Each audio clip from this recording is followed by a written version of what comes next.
I'm coming. I just shut the freaking lane off. She's sitting over there. 1, 2, 3.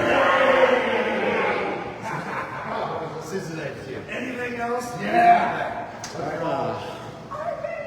Alright, we are starting off with Jimbo Ayot on the right and JJ Tarekni on the left. Okay, Jimbo.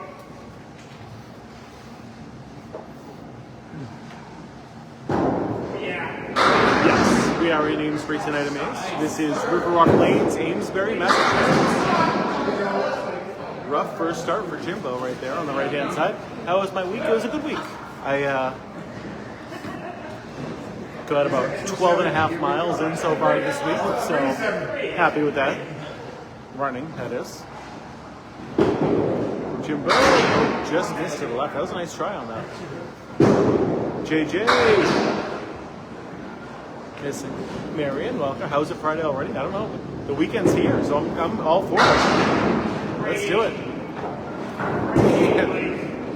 Welcome to Riverwalk, Rick. Welcome to Riverwalk. Yeah, true. What's going on? No, you're good, Eli. Don't worry about it. Like I said, just tone it down a little bit and you're going to be fine, Eli. No big deal.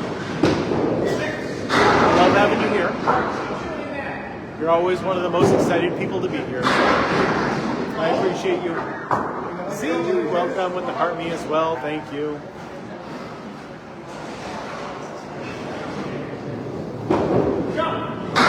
Oh, hit it. Hit it harder than that. JJ hits his spear. Yes. When it was Lafayette Lanes back in the day, my grandmother's sister used to own it, believe it or not. Way back in the day. No, you don't clear the wood in Candlepin. In Candlepin, you actually get to use the fallen pins to help make your spares in your tents. Paul, good to have you here. Welcome, welcome. Hi, Sadie. Austin. Leaving the triangle on the right-hand side. Regina missing off to the left a little bit.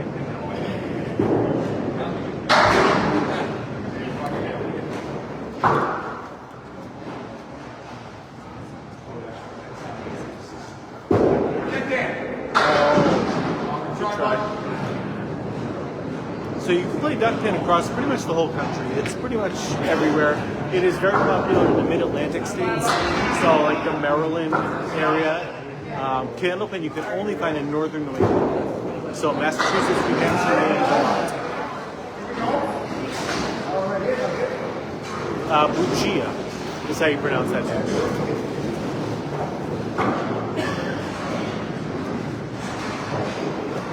What did I have for... I did not have any supper.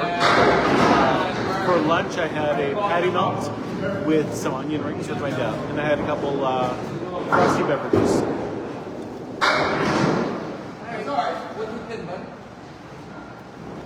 Yeah, there's a few synthetic lanes. A lot of the Candlepin lanes are a little bit older, so they use mostly wood. You can definitely find some synthetic lanes out there. How do you keep score? Pretty much the same as 10-pin. First ball is still a strike, second ball is still a spare. Your third throw is the only difference from 10-pin. It is total pinfall only. So if you knock a ball down your third throw, it's just a 10 and that's it.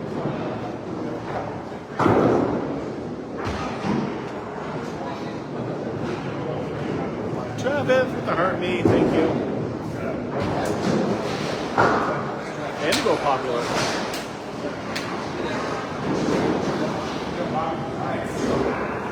I have not been to that new bowling alley in Worcester, but I've been told it's not like a 60-foot lane. I'm told it's like a 45-foot lane there. This is not an arcade bowling. Nope, this is real bowling here. It is a 60-foot lane.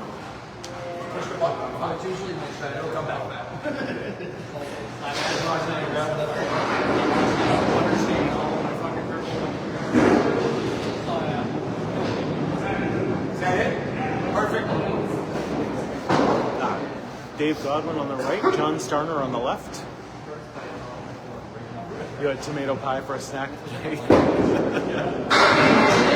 Oh, there's a strike for Dave Godwin. to start it out. 300 on its way. John Starner with a great ball as well, but left with the 5-7-10 there. Yeah, scores are considerably lower in Candlepin than 10-pin. You're talking, your average pro bowler is around that 110 to 120 average. Instead of, in 10-pin, I don't even know what your averages are there, but it's in the 200s. No, you can only do Candlepin here. It is only a Candlepin house. In this area, Candlepin is the #1 form of bowling, so you're not going to see as many 10-pin houses as you do Candlepin houses. It should be called the Three Stooges, but 5-7-10 is just a rough one, yeah. Rachel, welcome, welcome.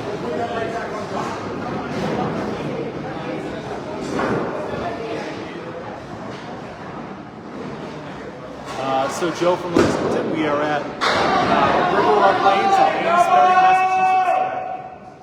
Massachusetts. KC, whatever you're asking, I can't read it. TikTok automatically blocked it.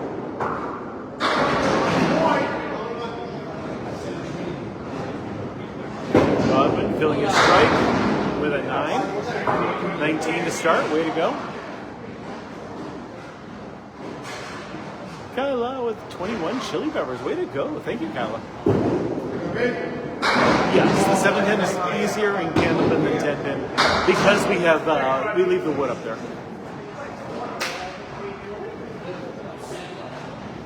Yeah, definitely Massachusetts. Yep, Amesbury, Massachusetts, the greatest small town in the whole state.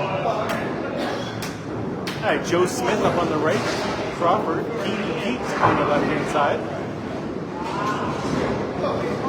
Everyone's good so far, Eli. Joe Smith, you might recognize. I bowled against him in our Tuesday night league a couple weeks ago. I think 2 weeks ago. Charles isn't live tonight. He might have the week off. His team runs a 6-man rotation. So if it's his week to be out, he might be out.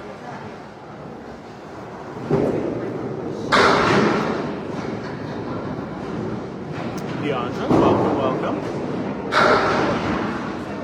Nice, necklace turtle. Yeah, that's terrible, Kyla. It should be letting you know. But if you do want to know, I go live every Tuesday night for my regular league and Friday night for the pro league. 7 and 7:30 respectively. 7 for my regular league, 7:30 for this league.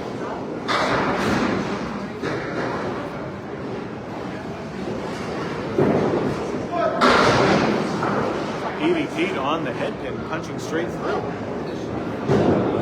Well, this is still real bowling lanes. But yes, they are 60 feet long, the same as 10 pin bowling lanes, yes.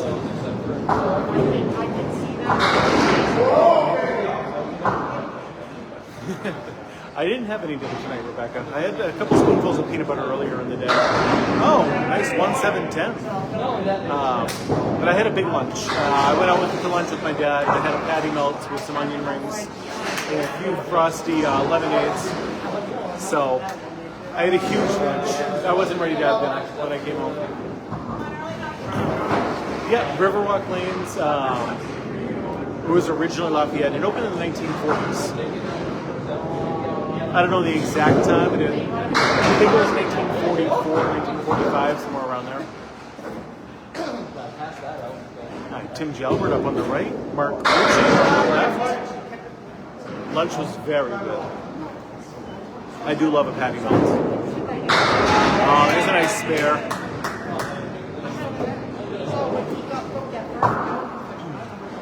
Tim runs the Kids League at Academy Lanes in Haverhill, Massachusetts. I worked with him for a few years, helping run the Kids League. He ran it, I just kind of helped out with it. Yeah, it was a great time with my dad. He doesn't live too far away, but we don't see each other necessarily all the time. So it was a good time just to hang out with him for a bit. Yes, you get 3 throws in Candlepin. Your first ball is still a strike, second ball is still a spare, just like you already know. Your third throw is total pinfall only. So if you knock the ball down your third throw, it is a 10, and that's it. Nothing extra. Welcome from Germany, Ramona. Correct, it is only 2 teams tonight. Yeah, this is a travel league. So the home team is the team in black. That is the Riverwalk team, and the visiting team is Academy 2. I said not all, I said wait another second. Probably gonna get. Yeah, that's probably. Are you coming on Tuesday too? Yeah, keep it in the car on Tuesday. That sounds good.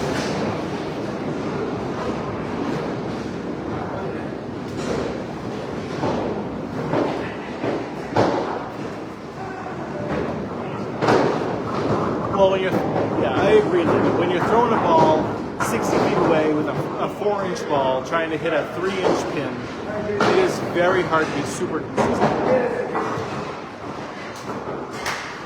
Like, we're very consistent in the same area, but it's tough. That is the hardest part.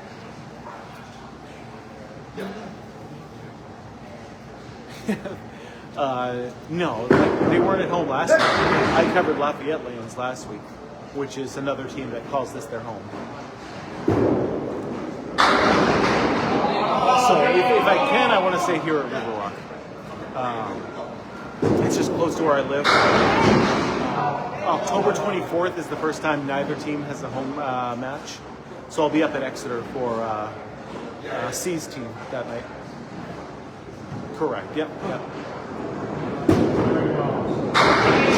Great shot from Jimbo. JJ takes the 10. Yeah, I like to have that like 10 to 15 minute ride home instead of, even from Academy, it's like 20 minutes. So, microphone's gonna be all messed up. Other 2, thank you. Go get some dessert, buddy. Hey, Chuck E. Cheese is fun. Cool. Yep, Friday Night Pro League. It's a travel league. Got a flash goal. Alright, we can do this, guys. Only 20 people to send 1 chili pepper. Okay, we get 20 chili peppers from the audience. We've got 200 people watching. 10% of you send 1 chili pepper. Costs a penny. Thank you, Steven. Yep, down about 70 pounds right now. And feel great. So, hey, we're up to 5 people sending chili peppers already. Thank you, guys. 15 more people. Send 1 single penny to me. Not asking for a lot. Show the ball rack. I mean, there's not really much to see with it.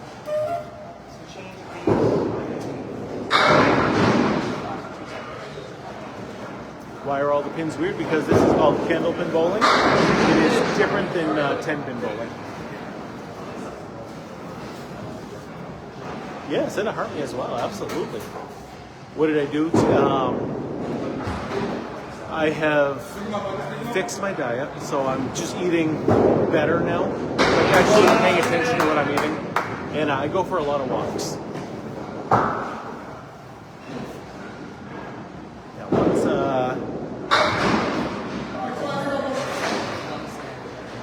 can't just see the ball rack. Well, you can't see it over there. It's really hard to see. I'd rather have you guys be able to see the action. But yeah, a lot of walking and just fixing my diet, making sure I'm eating better. I have never had braces, no. I have been very lucky that my teeth are very good. I do have a chip in the middle, which I don't like right now, but other than that, I have never had braces.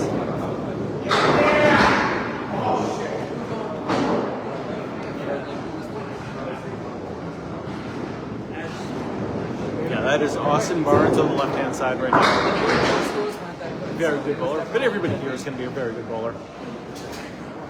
I will be walking as long as it's not like freezing cold, and if not, I do have a treadmill in my house that I will be using.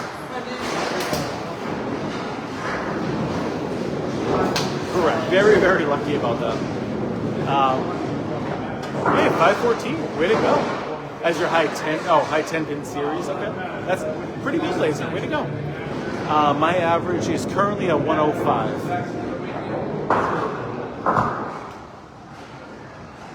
As a matter of fact, candlepin bowling is the best kind of bowling there is. I'm pretty sure that's the definition of candlepin. It's just the best. I don't know him personally. Like I've met him, but I don't know him. Do I like to exercise? No, I hate exercising actually. This is a hard game, Nolan. Not everybody can make a spare every single time. Even pro bowlers will miss their shots. That is how hard this game is.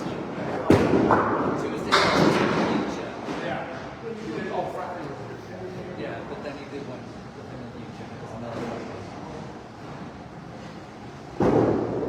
John Stoner off to the left. That is no good. That's going to be just a nightmare.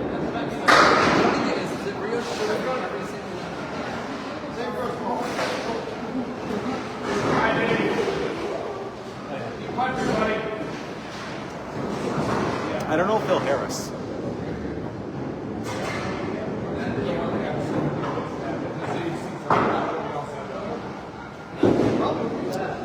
Real bowling. Well, believe it or not, this is real bowling as well. This is not AI. This is real.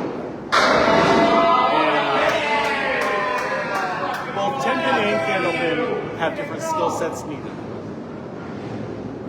It is certainly a lot easier in 10 pin to hit a single pin when your ball takes up half the size of the lane.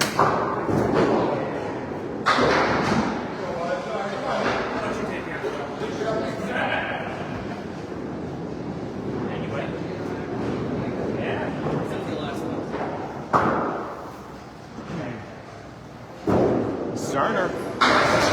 It's a solid 10. I like that. Yep, no, I agree with it. It's fine.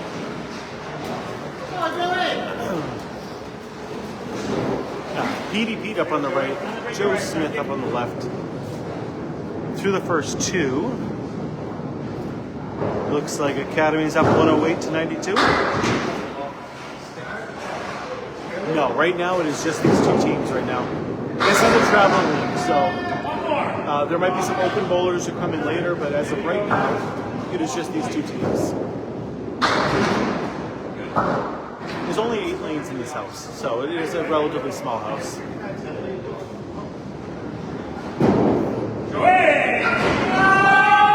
What a shot from Joe Smith. Sometimes if you exit and come back, it'll fix it. Shay? My Wi-Fi looks really good, so it shouldn't be an issue. Is it really, Rachel? Maybe I can end the stream and try again, but...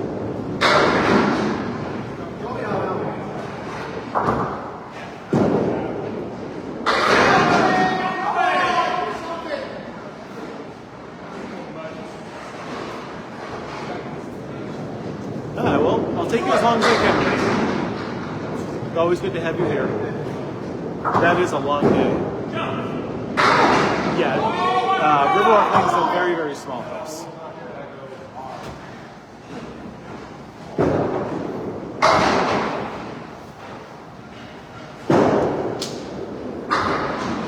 Rick does a really good job, doesn't he, Carol?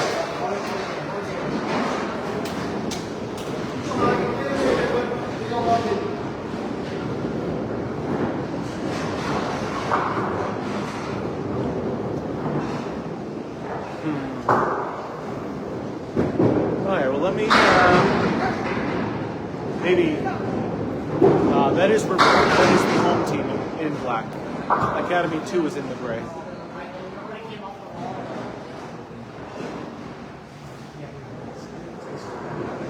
It is certainly harder to score in 10 pin. Both 10 pin and candlepin have their own skill sets, but it is certainly harder to score here. Correct. No oil at all. Whether you're a lefty or a righty, there's no difference.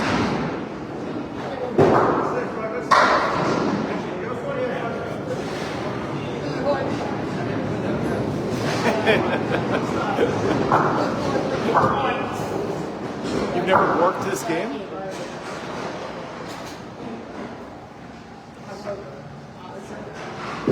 Mark Ritchie on the head pin, punching straight through.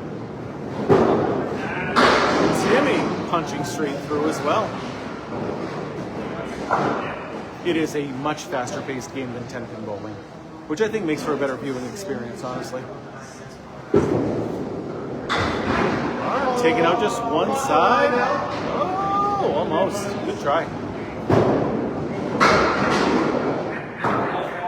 Someone's got to grab that pin. That pin is definitely too far forward.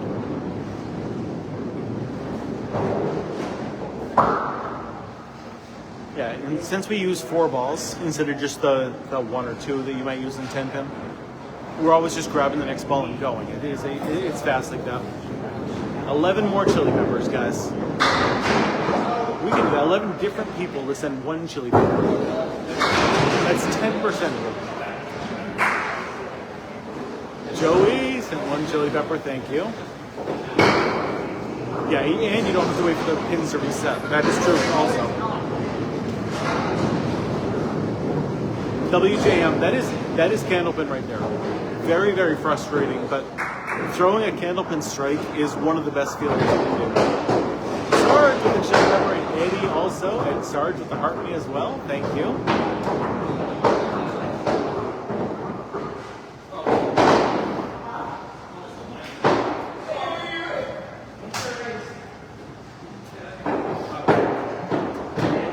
No, Riverwalk doesn't always host. There just happens to be 2 teams here at Riverwalk Lanes, so I'm here a lot. Between the 2 of them, most of the time, one of them is home. October 24th is the first time I have to travel away from Riverwalk. What a strike. There is 2 home teams here. There's Riverwalk Lanes and Lafayette Lanes. This place used to be called Lafayette back in the day. Jimbo, Jimmy Juice. Jimmy Juice.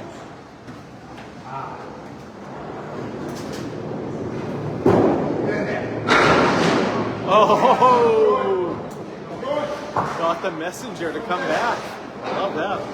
Diana! Good to see you. Yeah, sometimes TikTok just does not send my stuff out to the people that follow me. I don't understand why that's the case. Troll and Harley, welcome. Mike Schmidt, good to see you. Whoa! Great try from Jimbo for the double 8-pin drops.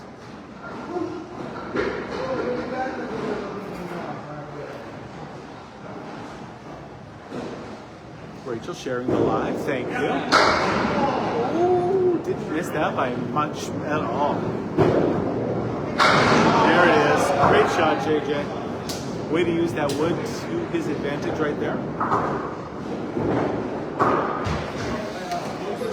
Still can't find that one bit.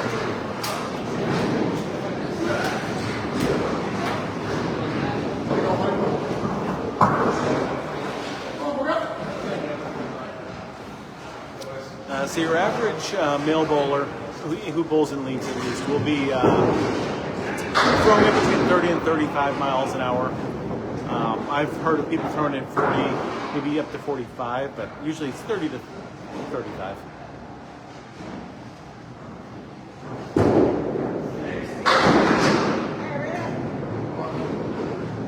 I know I usually throw it around 33, so.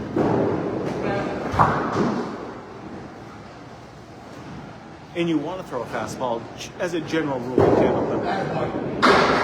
It's not like a necessity, but it definitely helps.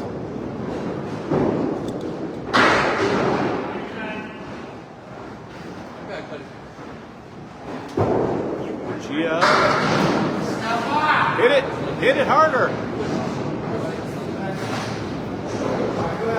After the first 4 frames, it is 218 to 186. Academy with the 30-pin advantage right now.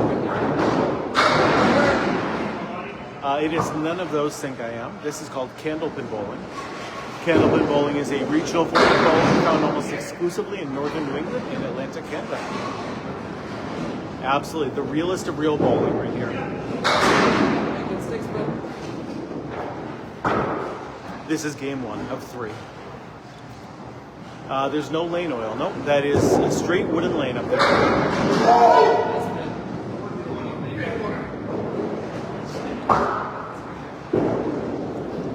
There he goes. That would have gotten it for the spare.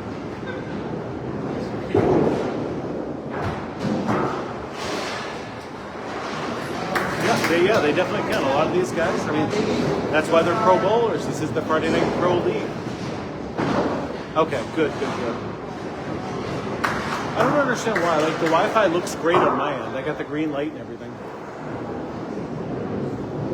All right, Dave Godwin up on the right. John Starner on the left. Beautiful ball right in the pocket. Just the 10-pin left.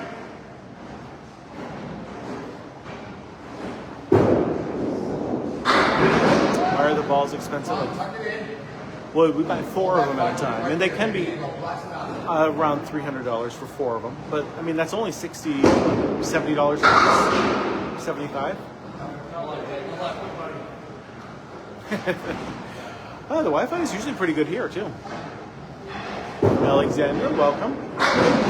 We got only 8 more people to send one. So I did click a new thing on TikTok and it said it was going to limit the background noise. So I don't know, that could be why it might sound a little more muffled. Does it sound better or worse? Brandon, that's because we are doing candlepin bowling instead of 10-pin bowling that you might be more used to. Candlepin bowling is a regional forum found almost exclusively in northern New England and Atlantic Canada. They don't need special shoes, they just need bowling shoes. So your normal Dexters or whatever it is that you wear in 10-pin is what you would use in candlepin. Alyssa, welcome. Now you can't go in like your sneakers and bowl here. If you see, they slide an awful lot. So you definitely need bowling shoes. Oh, good spare there for Dave Godwin. I'm doing very well.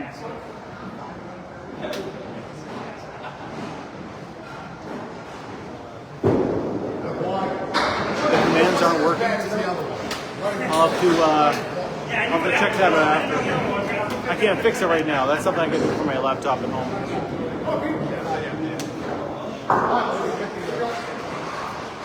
Doesn't anybody respect the game? That is PDP up on the left and Joe Smith up on the right. No, generally you don't want to throw a hook on your ball in candlepin. Generally, their first quarter Worcester of the night. What is the over-under tonight, Rick? Quarter Worcesters. Generally, a hard straight throw is what works the best. No, generally we just slide a lot because we're trying to get that ball out there, as fast as we can. And you need some speed on that.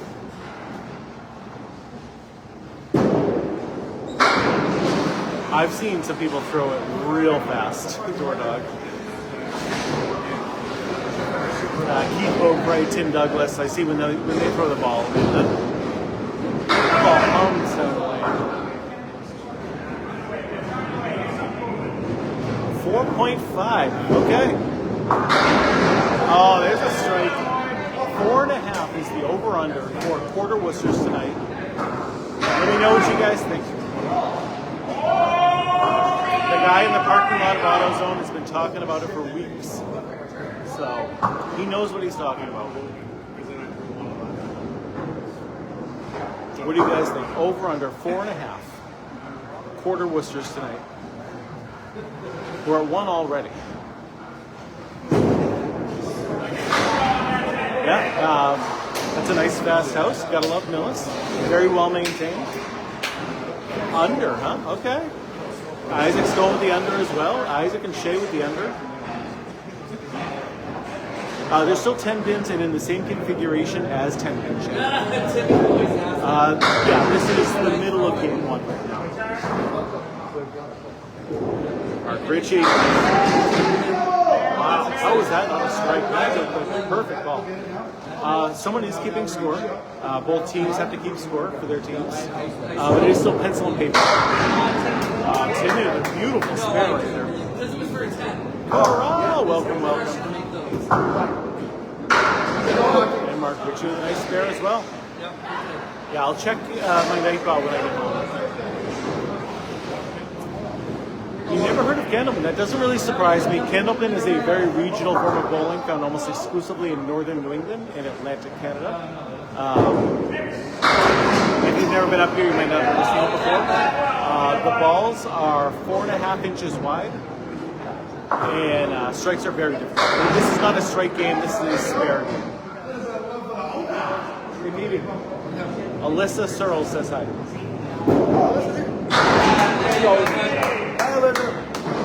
He said hi back. Yeah, she comes up with you. Oh, nice. She pulls out a gardener. Yep. Usable out of Masons? I don't use it. I used to. I think she did too. She pulled out. It was always like gardener. Okay.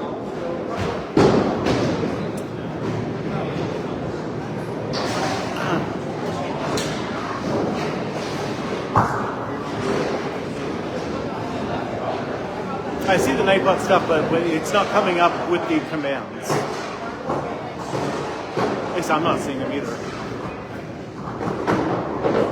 They're swapping all their balls over because the ball return isn't down the middle. They have to, every 2 frames, swap the balls back and forth since they swap sides. I see nothing, Rick. Oh yeah, I do. Yeah, this is Candlepin bowling. There's no oil on the lanes. Yes.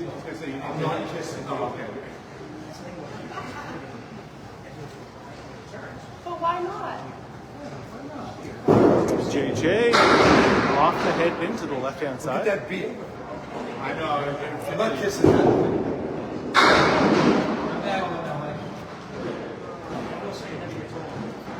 Plus, then Yeah, of course you can stay as long as you keep it cool the whole time.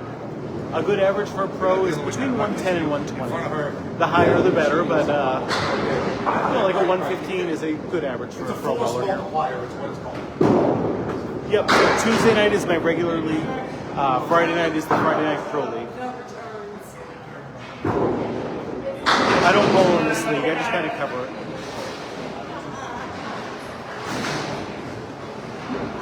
Yeah, welcome, welcome. Good to have you here.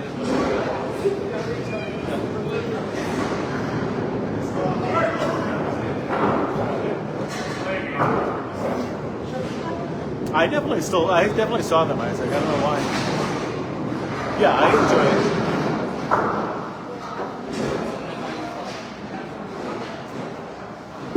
it. JJ on the head pin. Great ball right in the pocket.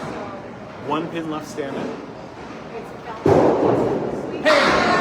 On the head pin is Jimbo as well, but nothing going on that one. Myron, this is called Candlepin bowling.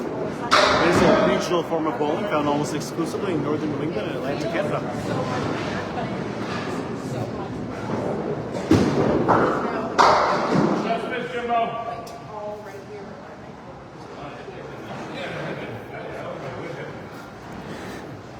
Yeah, he does have a new slider on his shoe tonight. The back part isn't working. Yeah, you. Yeah, that's all good so far. They're saying it's just excuses. Why are you not bowling well? No, Jamie just gave me advice, stay a little lighter on that foot. I did that last time off and I felt better. Okay. So he's going a little bit lighter on his feet now, he says. He'll figure it out. Is it a close game? Through the first 6, it is 348 to 291. Academy with a 50-plus pin lead right now. Freddie, welcome, welcome. I've heard that a lot today, that a lot of people haven't seen me. I am live every single Tuesday and every single Friday.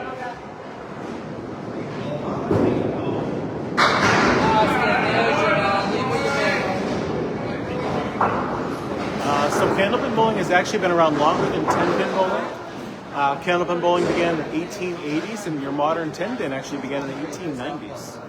It just has only been a regional form of bowling. So 10-pin definitely grew a lot better than Candlepin, so that's why you see it more around the rest of the country. I think if more people knew about Candlepin, it would become bigger. Biggs, welcome. Sammy, how are you?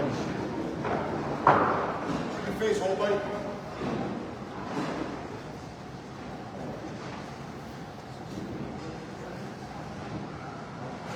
I am not Eddie, but Max is. Max and his friend Jazz will be doing the Scotch doubles at Canal. No luck,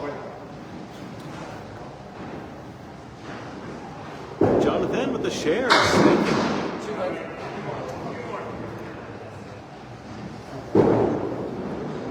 Yeah, absolutely. So if you want to try Candlepin, you have to come to northern New England, so Massachusetts, New Hampshire, Maine, or Vermont. It's pretty much the only place you're going to find it. What a shot from Austin. That was no good? That was no good. That looked good. I think that looked good to me. But bowlers call it always. Michael, what's happening? Good to see you. I'm going to look at that and replay, Corey, because I don't know. Like, he called it no good, but always believe them. What's the difference between candlepin and duckpin? So duckpin pins look more like 10 pins, but they're short. Candlepins are tall and skinny, kind of like a candle. Scoring-wise, they're the exact same. And we leave the fallen pins up there to help make our spares and our tens, and they do not. They clear the wood just like in 10 pin.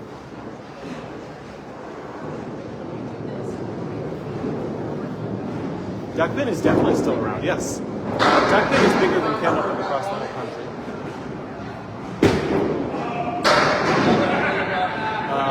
I would never do that, Trump, because this is a family-friendly stream. And do I drink lemonade? I still drink lemonade.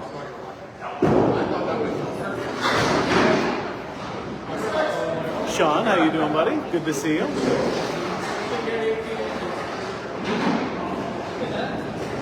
Yeah, anytime you come to Massachusetts, you should give it a try once in a while. Yeah. Family-friendly, so we drink lemonade here. Even if the lemons come from, the Rocky Mountains, they're still just lemons, that's all.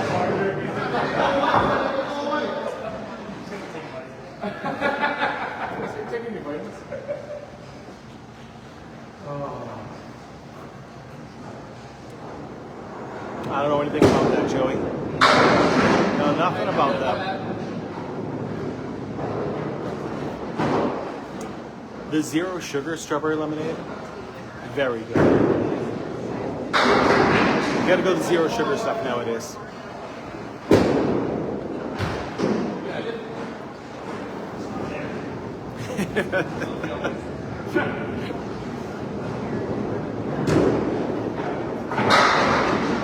Oof, that's terrible.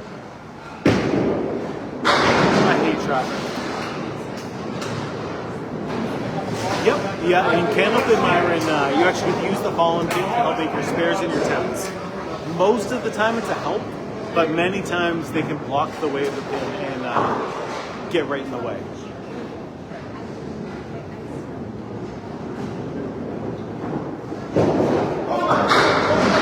But like I said, most of the time it helps. Like I would say 80% of the time, the fallen pins help.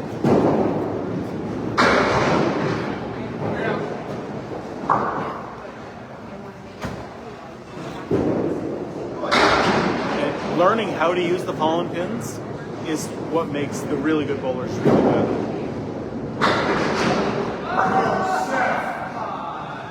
Oh. And it makes every single spare and 10 unique. It's not just the same shots over and over again, trying to hit single pins. You have to angle pins. You got to hit the wood just the right way to try to get 2 different pins. It makes for a lot of fun. Average speed for balls for the men is about 30 to 35 miles an hour. 8 man, good to have you here. What do I think of strawberry lemonade? Like I said, it has to be sugar-free right now, but besides that, I love any form of lemonade. I really, really love lemonade. Jeff, welcome. Oh, Woody, you're awesome. Thank you.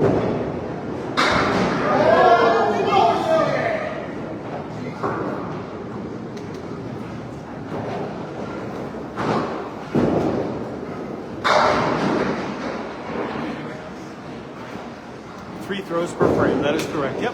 First ball is still a strike. Second ball is still a spare, just like you already know from 10 pin. Your third throw is total pinball only. What a shot there from Joe.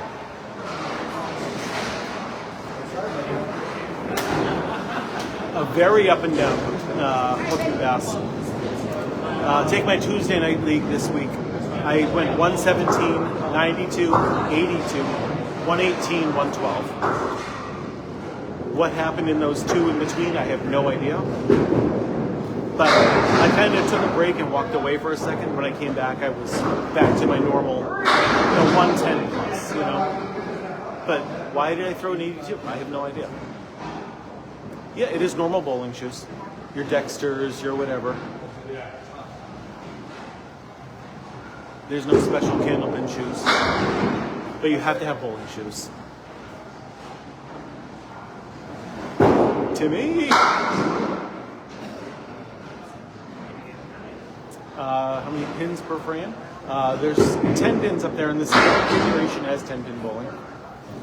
So obviously if you throw 3 strikes, it's still a 30.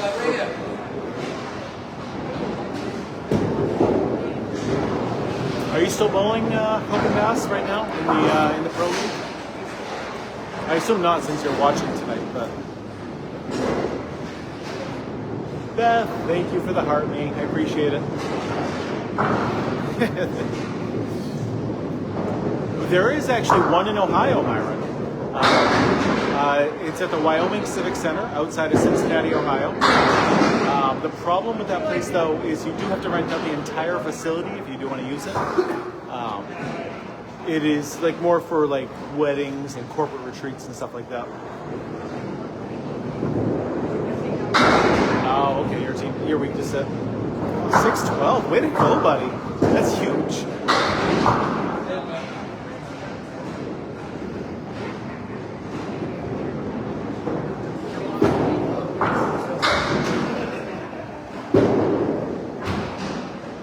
Are we going to see you up on Sunday mornings ever again? For the King of the River? Yeah, he's Sean McDonald is a very, very good bowler. And he used to bowl in the King of the River once in a while. It does look like a green screen, but it is not a green screen. This is an actual real bowling alley right here.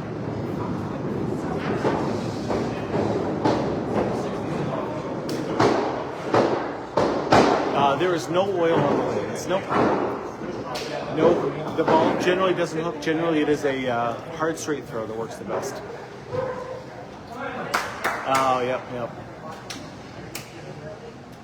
No, the lighting here definitely makes it always look like a green screen. I agree. I wouldn't say it's perfectly level, but it is close.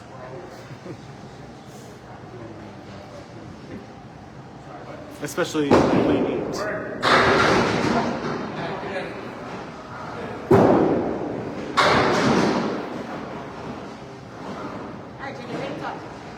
Jill, welcome. Good to have you here.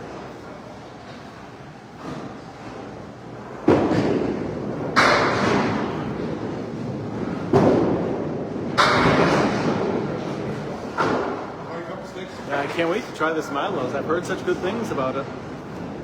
Tonight it is just these two teams. Every once in a while there'll be some open bowlers, but there's none right now. It is a small house. There's only 8 lanes here, so it's not always super busy.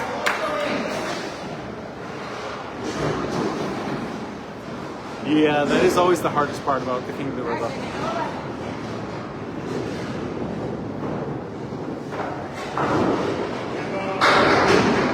Long Island, welcome. Great having you here.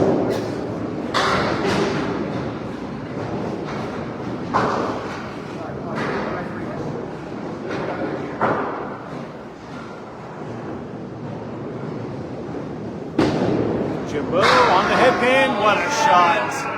Great shot there from Jimbo.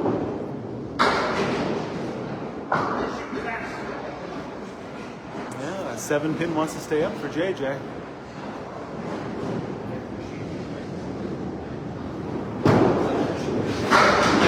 Eli, we're making sure we're not pestering everybody, right, buddy?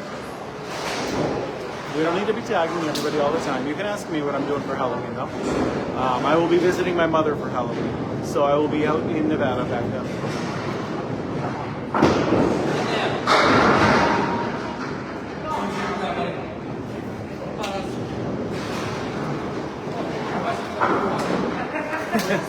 You know, apparently, I was told Zelo's Union that at one point they tried to do 3 throws in 10 pin, but it didn't change the scores by enough to make it worth it.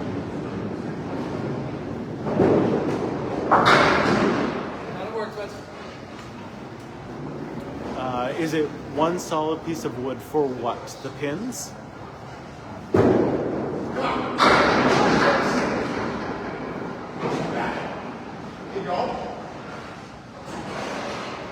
Or are you talking about the lane?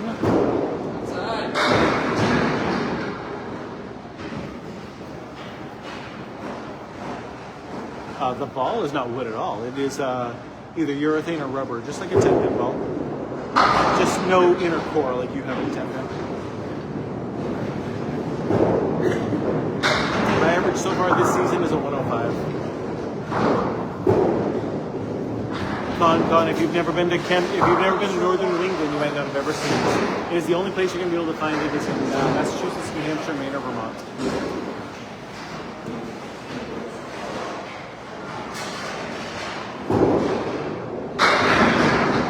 You mean 10-pin bowling? This is regular bowling around here.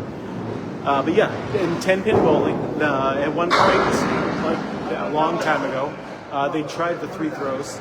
I think that's what it might have started with. But again, it just didn't change the scores by enough to make it worth it. So they took that 3rd throw away. And in candlepin, it makes a big difference because it is so hard to hit a single pin. No, this is not the original bowling. No. Bowling has been around since the Egyptian days in different forms. But the modern forms that we know now, for the big three, duck pin, candlepin, and 10-pin, candlepin has been around the longest.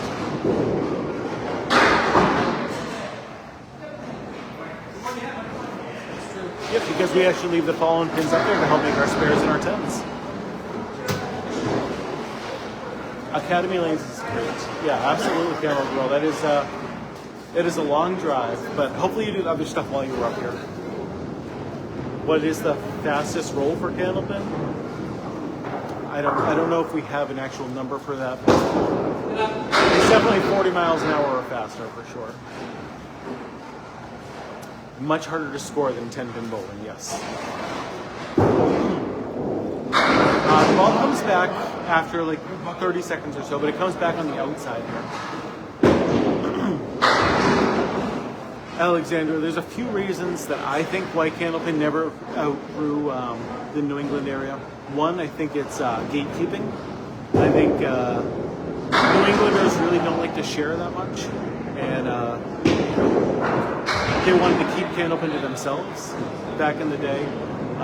Also, the candlepin machines don't break down really that much, so the 10-pin. The people that make the 10-pin pin setters make a lot more money on 10-pin machines.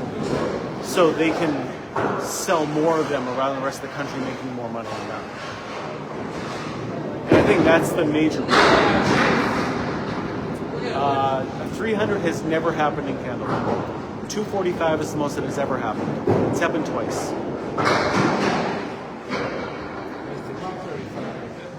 Dave Godwin threw a 235 at one point. Peter Lee had a 227.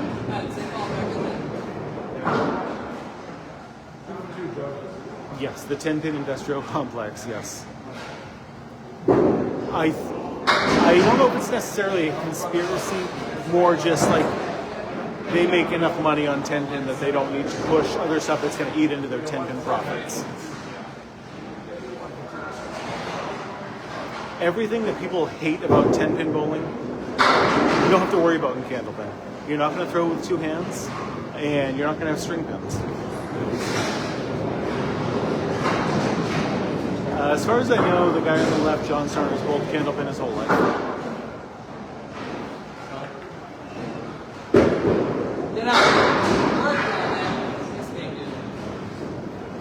Yeah, you'll never see a 300 in candlepin.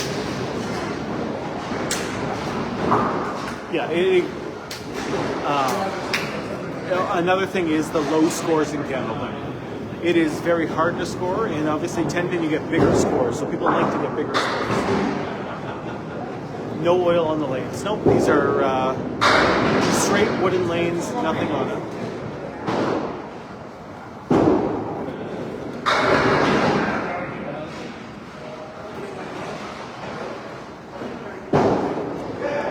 That is the good thing about the candlepin pin setters. Anybody who's handy can fix a candlepin machine. You don't need an actual mechanic.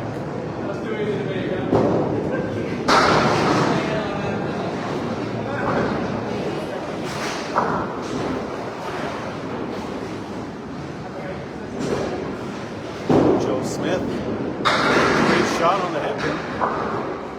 After the big split though. PvP, punching the half lister.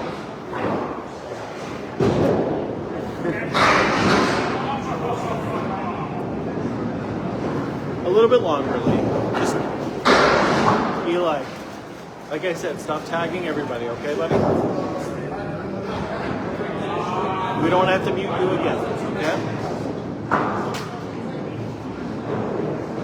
You can talk to me. It's okay, buddy.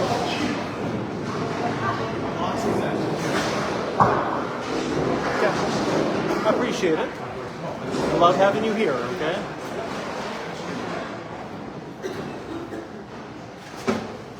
$7.10 actually is a little easier in candlepin because we leave the fallen pins up there to help make our spares and our 10s. So sometimes that wood is angled nice and easy, so it makes an easier 7-10 shot.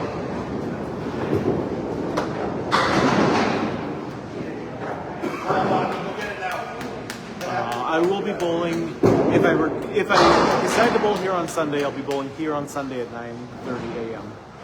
Karma, this is called candlepin bowling. It is the best kind of bowling there is.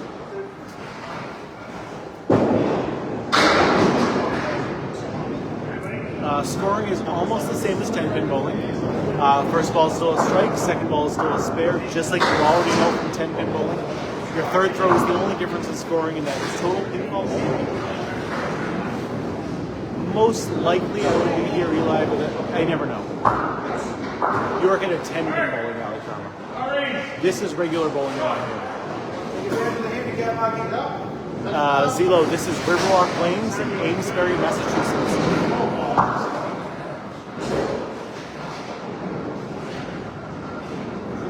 Jill with all sorts of gifts coming in.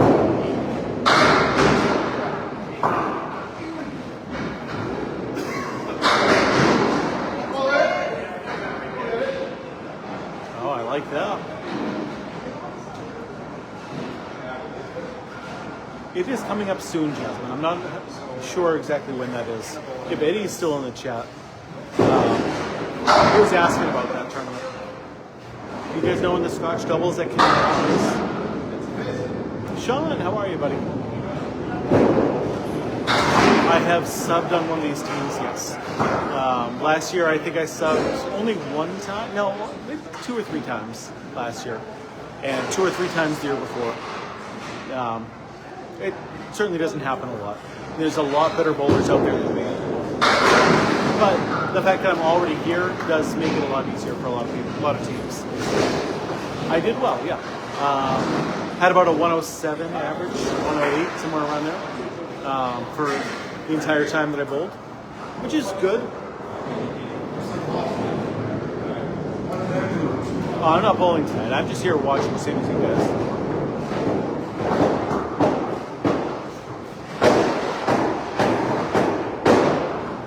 I'll give you guys all the scores in just a second, as soon as they hand it to me.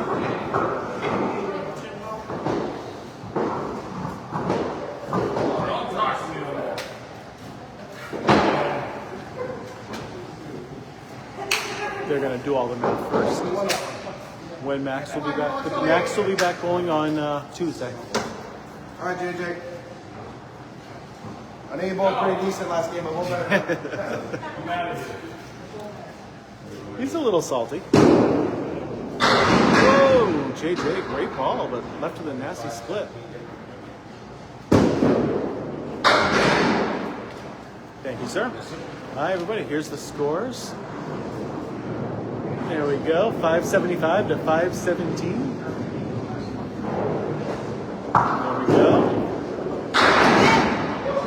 Big scores from Dave Godwin. Way to go. Everybody over here in Facebook land. There we go. 575 to 517. There you go. Mark, thank you. Yeah, no, he's pretty good.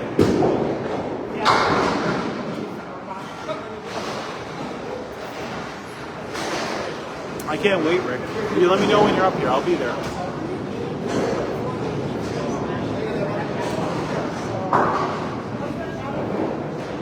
Yeah, definitely don't come out here just for the bowling, but definitely if you're in the area, go Candlepin Bowling if you're here. No, Baldwin Alleys is called Game Time Lanes now, and it is half 10 pin, half Candlepin. They took out a bunch of Candlepin lanes, put some 10 pin lanes in, and it's miserable. I don't bowl there anymore because of that. I was very upset about that.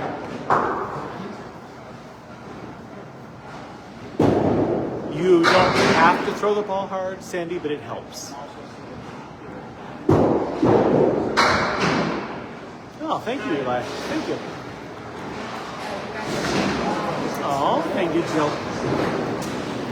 I enjoy being back here a lot.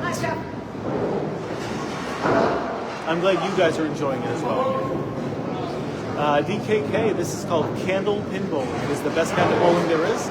It is a regional form of bowling found almost exclusively in northern New England and Atlantic Canada.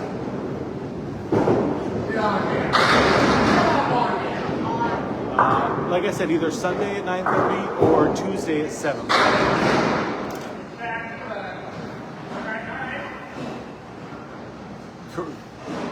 The alleys definitely have house balls. Yep. Yeah, we got 250. We got 420.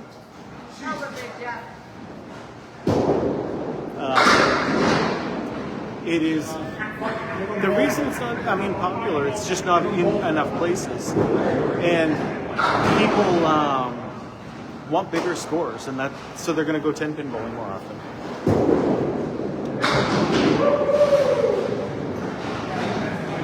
I've only been doing commentating for the past 3 years since I started this. I am very good at talking to people. And that's what I consider I'm doing right now. I'm just talking to you guys. I'm hanging out, watching the game.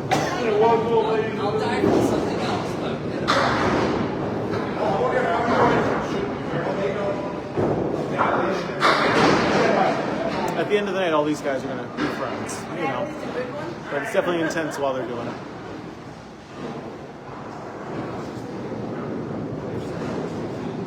Do they ever strike? Strikes are rare in Canada.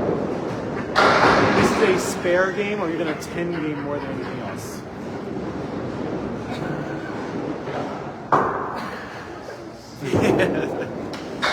I let her do most of the talking at home, Isaac.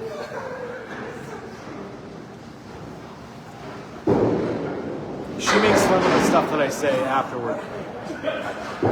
Because sometimes the stories I tell are 90% truth and 10% exaggerated because it makes for a better story. So she always heckles my 10% more that I add on different stories. She watches the YouTube stream off. Most times I go bowling, and she's like, "I didn't actually say that. I said this," and it's it's just not as much good of a story.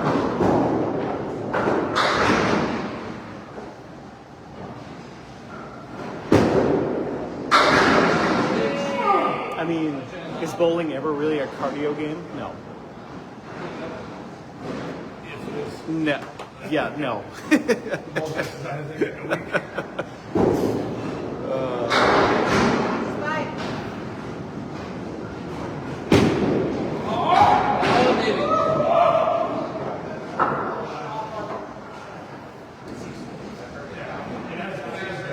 Mox Canada, I love that. Of all the different Moxes, that might be my favorite. At least you walk a lot in golf. You really do that here.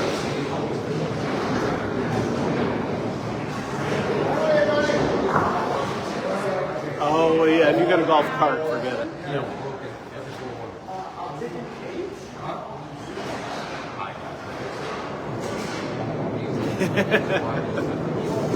I'll make Rick. That sounds good, but I will make you sign an NDA. Okay.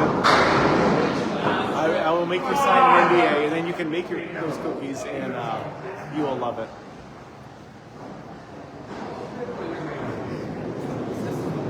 I think it's definitely more frustrating than 10-pin bowling. Yes, it is. Whoa! Good try there.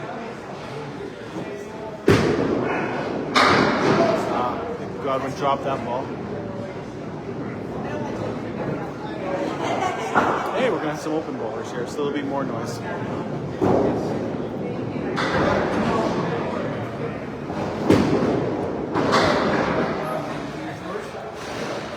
Always gotta love the close-ups.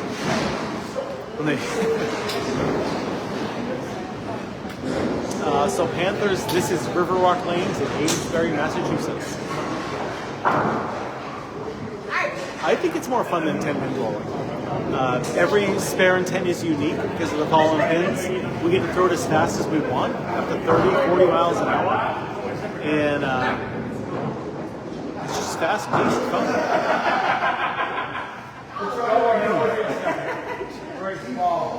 Lee, I will have Mrs. Magic make you up some cookies for Tuesday.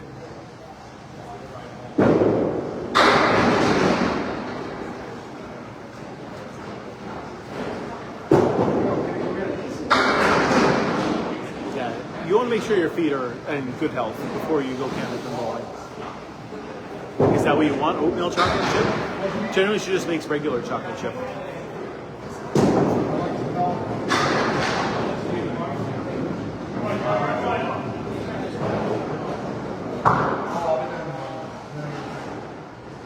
Okay. I will mention that tonight. What's my favorite cookie? My wife's chocolate chip cookies is my favorite cookies. She makes a very, very good chocolate chip cookie.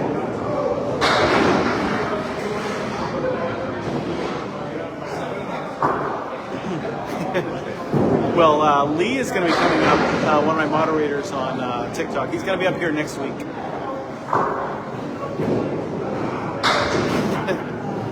Jasmine, you just have to come up here sometime.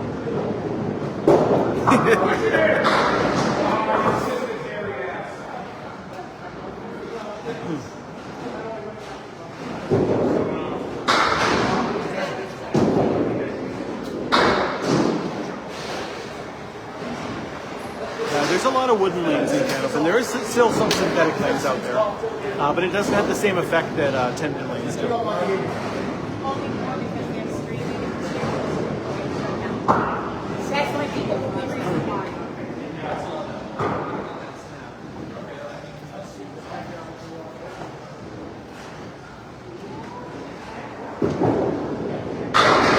Oh, Mark Ricci with the hammer.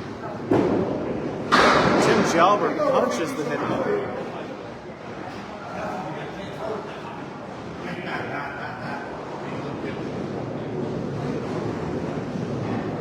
Yeah, Riverwalk has the fastest pin setters in all of bowling. I don't know any place that has faster ones than this place. The mic again? I know. Let me fix that again. We had somebody try to join.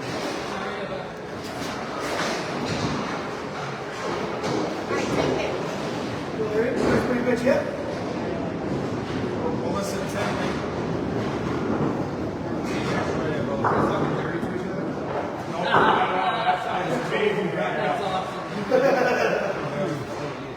I guess Travis won't be watching that time, Lee. I think that's usually the way it is. Like, the house patterns are good for everyone, and the pro patterns are really good. There's plenty of other stuff to do, Jasmine. You guys are really making Melissa work, huh? Not me. Her name's on the paper too.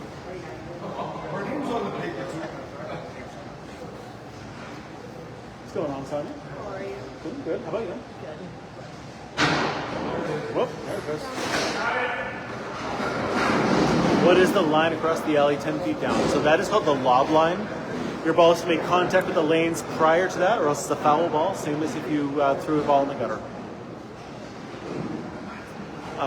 There are some open bowlers who just showed up, so they'll be starting soon, but other than that, they are the only bowlers here. This is a travel league, so there's a home team and a visiting team, and then there's open bowlers if they show up. First game when Academy's won. They won 575 to 517.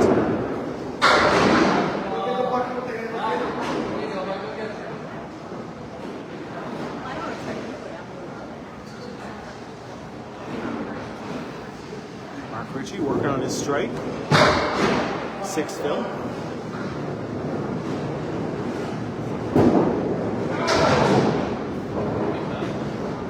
They were missing a 10 pin up there, Steve, so that's what happened. They had to wait to go get the 10 pin back.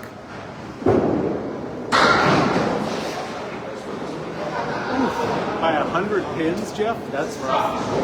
That is rough.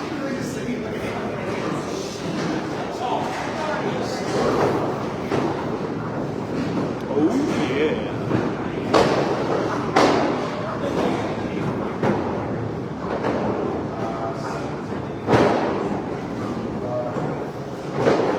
Through the first two, we've got 96 to 106. Riverwalk has a 10-pin lead right now through the first 2 frames. You may not like it, Rhino, but this is peak athleticism right here. Buddy. I thought Charles wasn't playing tonight, Jeff. That's what someone said earlier.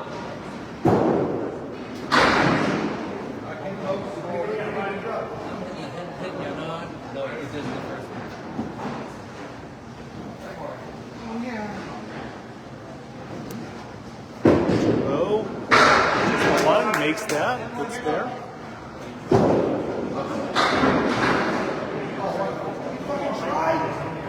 Yeah, we're not very good, Steve. Well, you guys were just up there talking instead of bowling. They had to fix shit.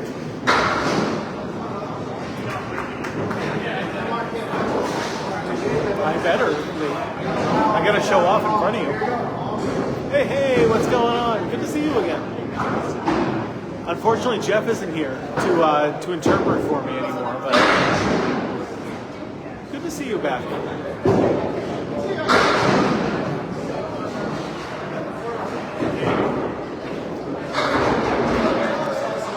Yeah, I think I'll throw my first 600 on stream for you guys.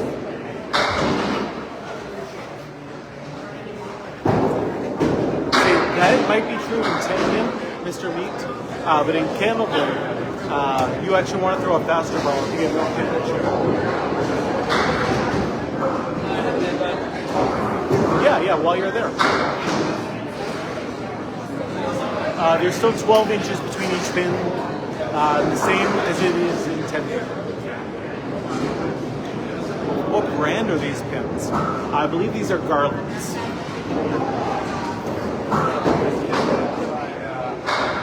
Austin Barnes off the head pin, leaving the 4-horse pin. Nope. 7-pin fell for him.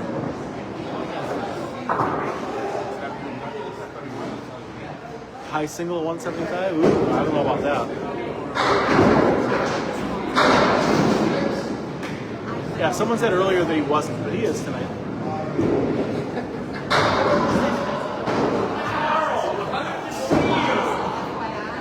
Obviously, I'm here, so I can't go see it, but.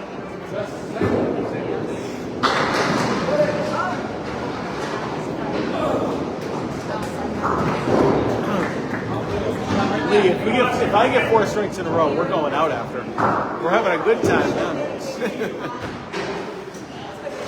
Right, it's up to like $3,000 right now. How heavy is the ball? The ball is between 2 pounds 4 ounces and 2 pounds 7 ounces. With most people have their own using either 2 pound 6 ounce or 2 pound 7 ounce balls. The lighter ones are more for lane balls and glow bowling balls and stuff like that.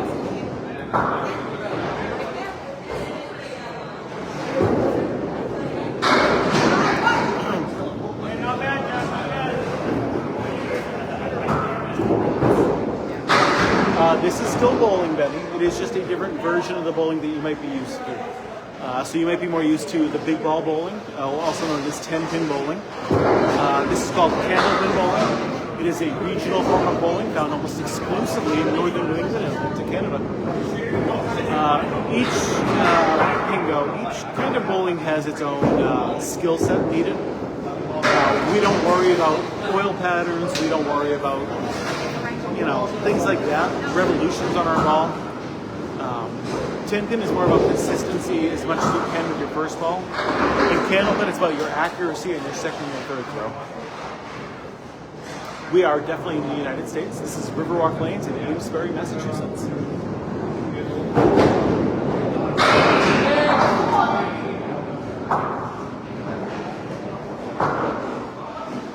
Bowling Marcus, welcome. Good to have you here.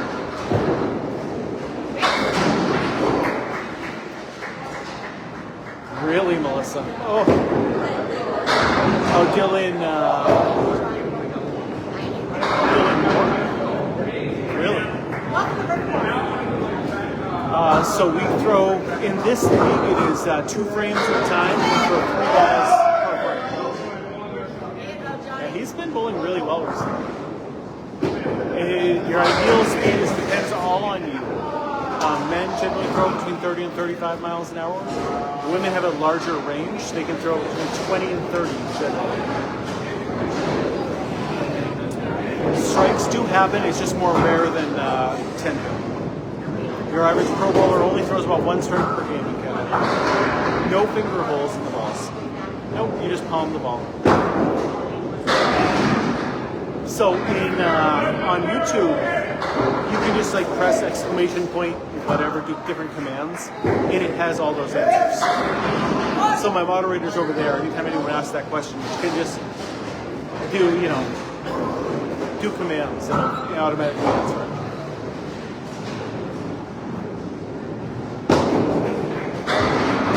But I don't know how to do that on TikTok at the same time. Why are the pins different? Because this is a different version of bowling. Yeah, duck pin bowling is very similar to candlepin. The difference, obviously, is the pin size. And they don't leave the pollen pins up there to help with their spares and activities. Nope, generally it is a straight shot with power. Correct. Nope, generally you do not want to curve the ball. There's 12 inches between each of those pins, and our ball is only a 4-inch ball. So technically, if you did throw a big hook on it, you might miss every single pin. It would go right into your ball. In this league, there is no handicap. It is a straight scratch league. My Tuesday league, there is a handicap.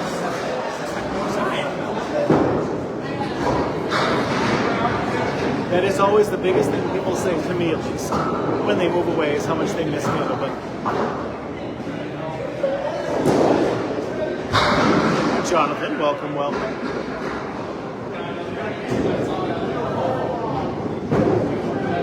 Joey! Oh, great throw. We have 10-pin bowling also. It is just not as common as it is in the rest of the country. So take Amesbury, which is the town that we are in right now. There's 2 candlepin houses and 1 10-pin house in this one town. Which, for a small town of 18,000 people, there's a lot of bowling alleys.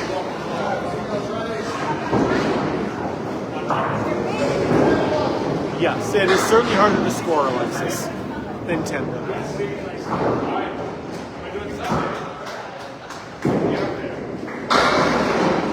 Yeah, and it's like I said, this is a small town. And then within an hour of here, there's probably, 15 to 20 different bowling alleys.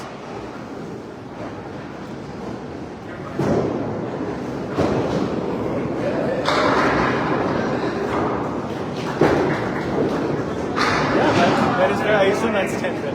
That's what you're talking about. Unoiled lanes is correct, yes. Yeah, there's no oil in the lanes. You can run down there and grab a pin if you need to. I know my My Nico partner, Corey, bowls out of Stanford. You're gonna have to come back sometime, John. Strikes are not wrong. Your average pro bowler only throws about 1 strike per game on average.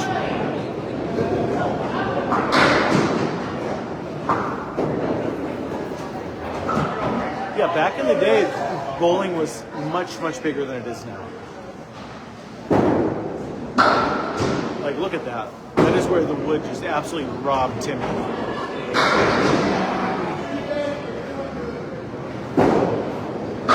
Trust me, Skylife, I very much enjoy all the questions because that just keeps people talking. I like that. So a 300 is technically the highest score possible.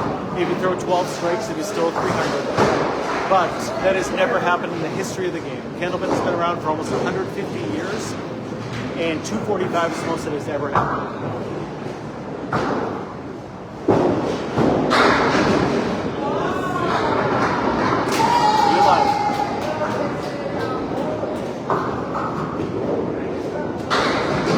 The balls can range anywhere from 2 pounds 4 ounces to 2 pounds 7 ounces. Yes. Anytime anyone in this game throws a 200 game, it is like big news in the community. Like, everybody knows about it. You can do it, Jasmine, if you want. I get it. You do get 3 throws. Your first ball is still a strike. Your second ball is still a spare, just like in 10-pin. Your third throw is total pinfall only. There is still a pocket. Yeah, you still want to hit the 1-2 or the 1-3. But it's not quite the same where you want to come at it from an angle. You generally want to throw a hard straight ball and hit it. When was the highest game rolled? The first one was, I believe, don't quote me on this, like 1986. And it happened twice. The first one was in the 80s, and the last one was, I believe, like 2012. What a shot from Mark Ritchie.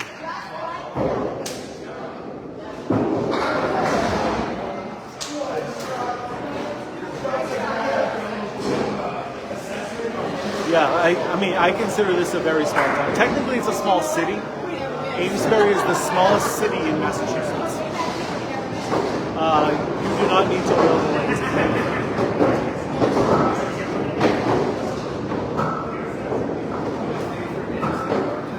That doesn't surprise me, Alexis. This is a very, very hard game.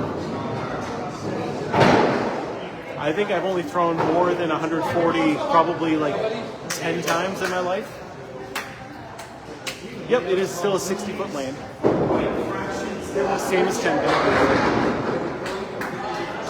Did it zoom out on you guys? No, I guess not. Just a little different than my YouTube stream. Can you see a ball up close? Yeah, I can grab you over.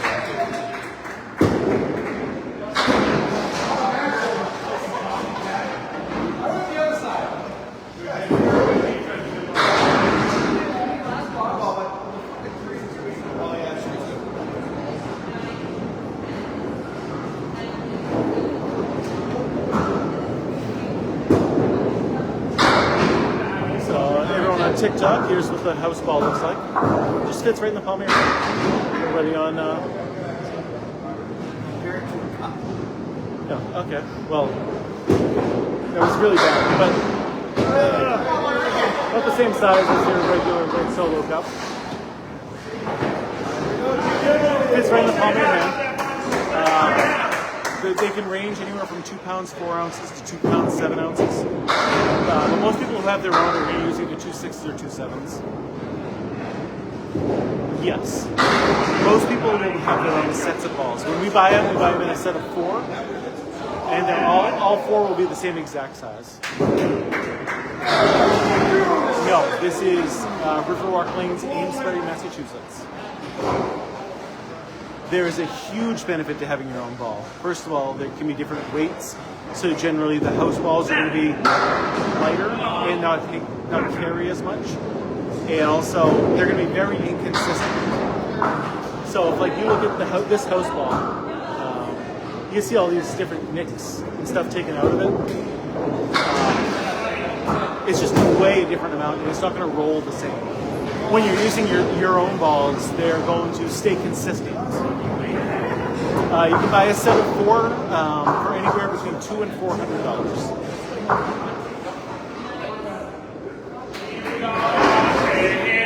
What makes this game so hard? The small ball and the skinny pins. Your set of balls will all be made from the same material. They can be made from either rubber or urethane, but the only time that really makes a big effect is on wood lanes or synthetic lanes. I wish they had candlepin teams for high schools. It's similar to the duck pin in scoring wise, but obviously we leave the fallen pins up there to help make our spares and our 10s, and they don't do that in duck pin. A ball is 4.5 inches wide. They are not made to hook. Nope. They are made to throw a hard, straight throw.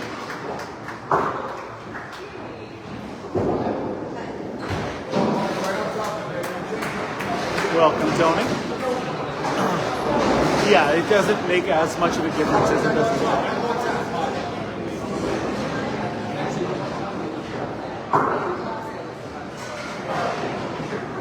What do you mean, can I hope for money? Danny Vale, welcome.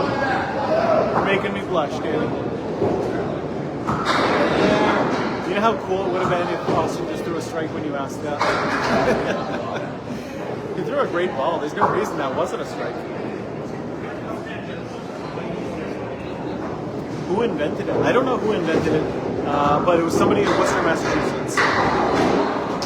Mostly the same rules as 10-pin bowling.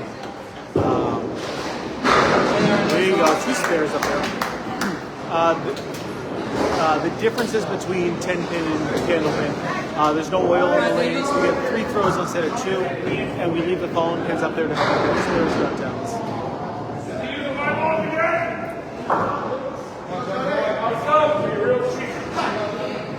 I wish I could, Brian. I need some more money in order to do that. Okay. John Starner on the right, Dave Godwin on the left. One of these 2 will throw a strike right here. I'm calling it now. Let's see. Not that one. So that means Godwin's going to throw a strike. Oh, so close, but that 5 pin just gave the finger right to us. It is possible to hook the ball, but generally you don't want to.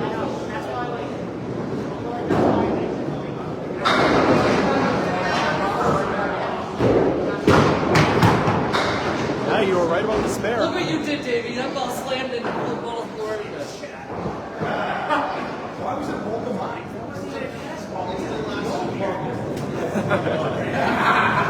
Between the 2 of them, they threw a strike. I like that.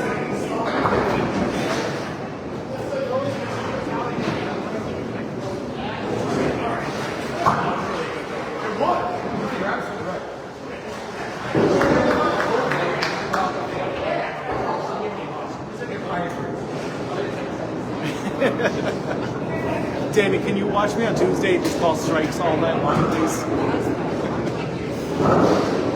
John Starner, great throw. Left with a 5-10. Those single pins are so hard, Mark.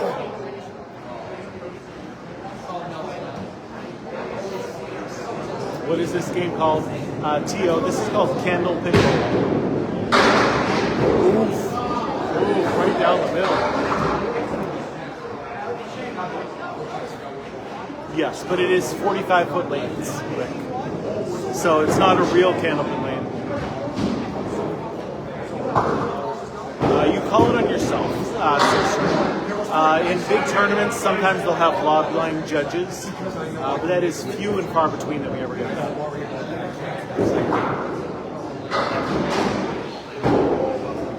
How many leagues are there for this? So, if you mean the Pro League, which is what this is the only Pro League. It is a travel league with 12 teams. But there's a lot of teams, a lot of leagues. So every bowling house will have many, many leagues. So if you spare it, it means you get them all down your second throw. That works the same as 10 pin, where you get one ball out of your next frame. If you knock them all down with your third throw, it's just a 10. That's it. Nothing extra, nothing bonus. The slide is just basically to make sure they don't have anything on their shoe. Because we slide so much, if you have something on your shoe to stick, like say you step in some water or a beer droplet or whatever, and you stick, you really go flying and it hurts. Scott, welcome. Good to have you here, buddy. Scott Hamill with the Squirrel Cup. Look at that. That's cute. I love that. Thank you. I'm going to put this ball back. We'll be right back.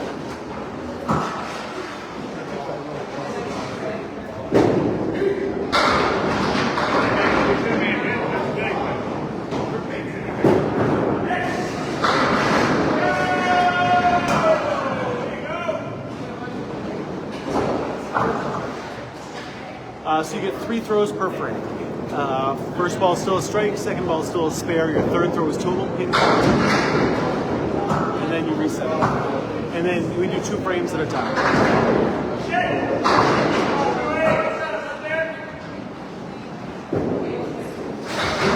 Yeah, so there's a lot of foot foul sensors in different places.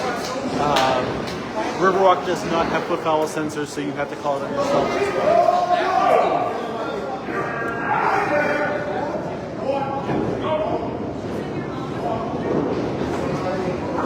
So 2 frames at a time. In this league, if you, on my Tuesday league, it is 5 frames at a time.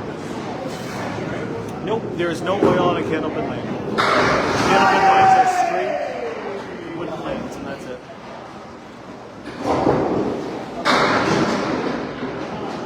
Yeah, that does surprise some people. We actually have to press the button to reset it.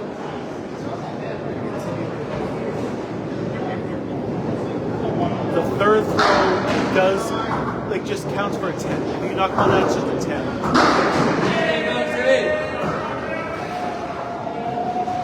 How do you protect the wood from rain? There is a coating that's put on the wood, but it's more like a wax, you could say, where they just kind of wax the lane once or twice a year. Wisco, you cannot overhand throw, because if you see right there, that's called the lob line. Your ball has to make contact with the lane prior to that, or else it's a foul ball.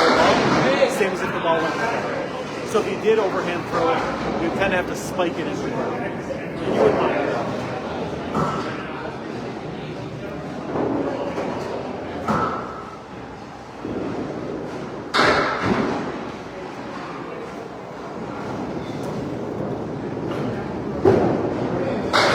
Oh, Alan, I hope you kicked them out after that.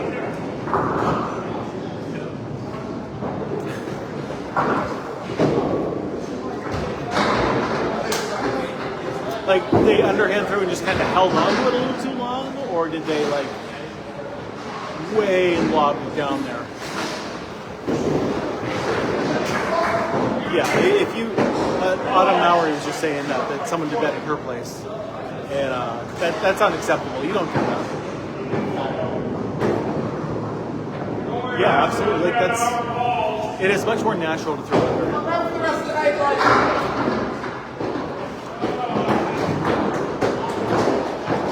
Balls go anywhere from 2 pounds 4 ounces to 2 pounds 7 ounces.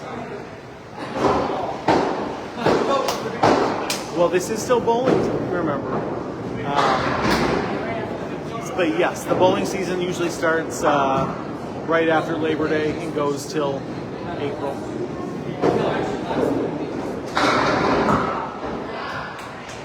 You are way too nice at that point. Mark would not be as nice.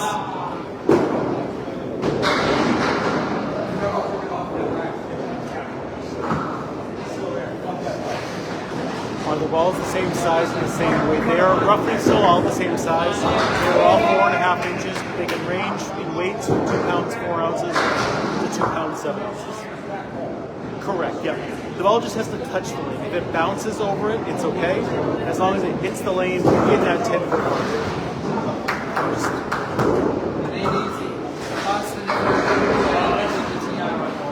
you'll see like Chris Kaz that I record sometimes on the Lafayette team. He really throws it down hard and it bounces over that line a lot.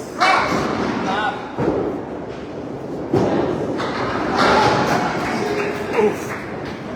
JJ straight down the middle.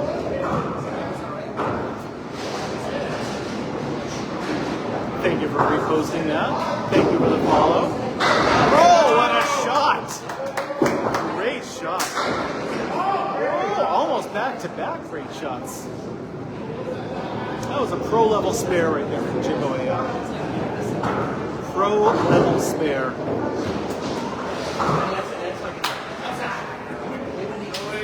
Can open spare of the week material, possibly.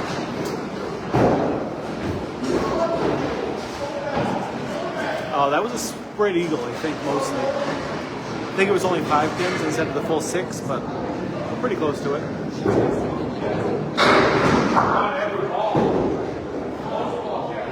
Yeah, we've had a good night so far for viewers, Nathan. Keep those shares coming. The more shares we get, the more people we get in here.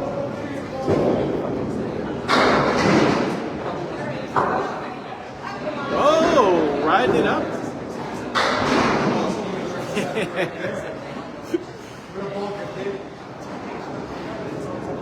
Jasmine with the share, thank you.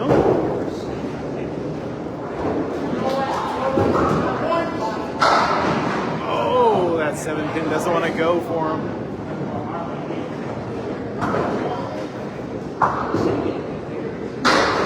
See, I can laugh at that in town, but I can't say that because this is a family-friendly stream. But I enjoy that joke. You can hit the pocket 10 times in a row and get 10 different results and get it done. That's why strikes are honestly a little lucky. The skill in Candlepin is your spare shots and your 10-pin shots.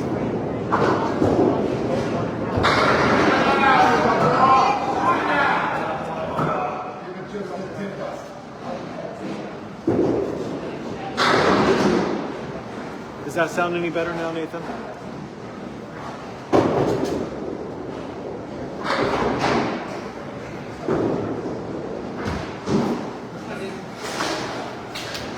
Yeah, duckpin bowling is very similar to candlepin bowling. If you've ever have you ever played duckpin? It's very similar. Like the ball is a little bit bigger than ours. Okay. What kind of bowling is this? Try. This is candlepin bowling. It is the best kind of bowling there is.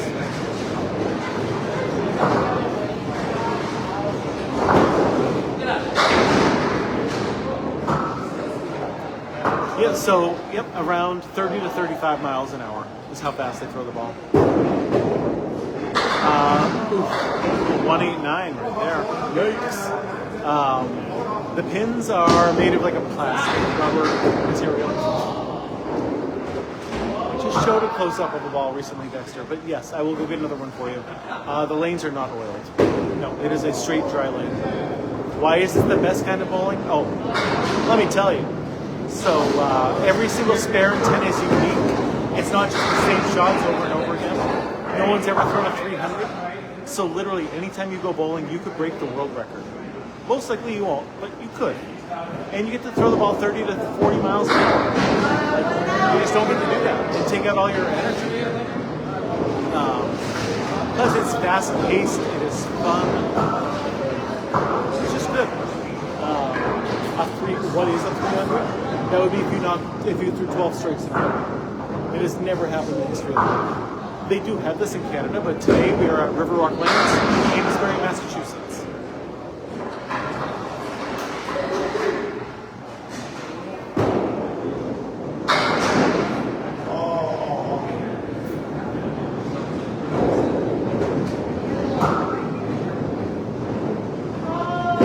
Once they're done throwing their throws, Dexter, I'll show you what a ball looks like. If you're still here. On Wii bowling, I've gotten the 300 over there. I totally understand, Coleman. There's a reason this is not taken off in the entire country. And if you like 10-pin better, that's cool. Enjoy it. I enjoy going 10-pin bowling when I do. There's only one candlepin place in New York State. It's even farther north than that. Massachusetts, New Hampshire, Maine, and Vermont. So here's what a candlepin ball looks like. This is a lane ball, so like a house ball. So it has some things, but that's how you hold it, just like that.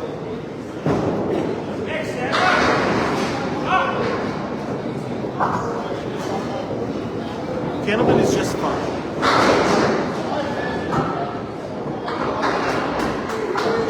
My best 10-pin score. I don't go 10-pin bowling enough to really remember, but I generally, when I go 10-pin bowling, throw it in the 150s. So I might have made a 200 once. I just don't. I might go once a year, once every couple of years. When we have candlepin, why would we go 10-pin bowling?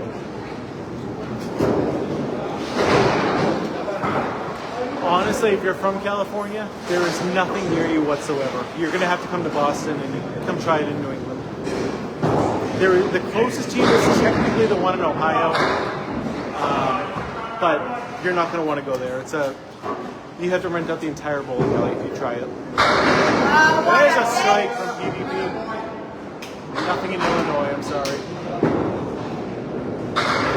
A lot of people do pee, but here on the stream, we only drink lemonades. We don't do any beers. Where in Ohio? It's at the Wyoming Civic Center, outside of Cincinnati. Yeah, duckpin bowling is very similar to candlepin. 3 throws per frame. First ball still a strike, second ball still a spare, third throw is total pinfall only. Yeah, Rick brings up a good point. If you have an iOS, if you have an Apple, there's an app called Stripe with an exclamation point, and you can try candlepin on your phone. You're near Lake Erie. There is one in Albany, New York, if you want to try that. Kelly, welcome. Good to have you.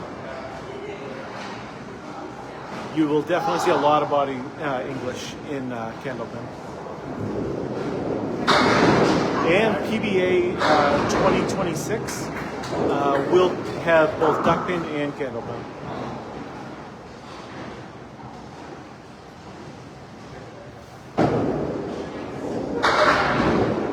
There it is. Ooh, I thought that was going to get. I thought I had it. JJM, welcome. Max is really good at that one. Like really, really good. Yeah, so the new PBA game, there's actually a beta out. And if you want to sign up for the beta, you can actually try it now. Oh, there's another strike for Timmy. There it is.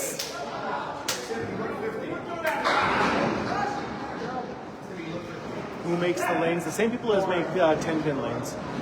They're the same length and same everything as a 10-pin lane. I don't have a link to that. I'm sure if you just look it up, you can. Max is good at everything. You're not wrong there.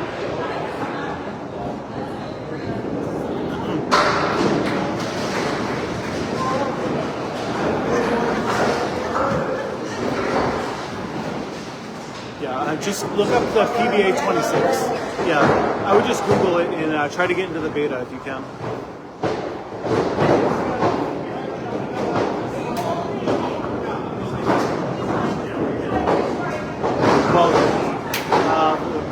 Pro 10-pin bowlers are coming up to Portland soon, I think. So maybe they could make the trip over there and give it a try.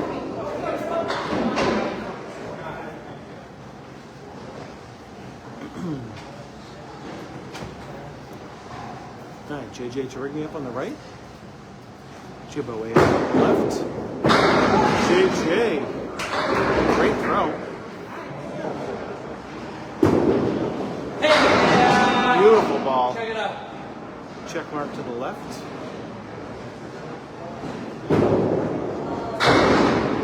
JJ just missing on that one. There it is. Ooh, that was a great throw.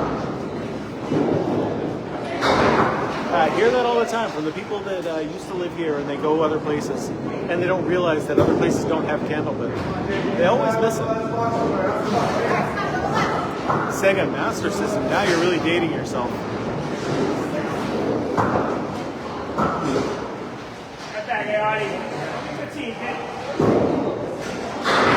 Although to be fair, the last system I had was an Xbox 360, so I'm also dating myself.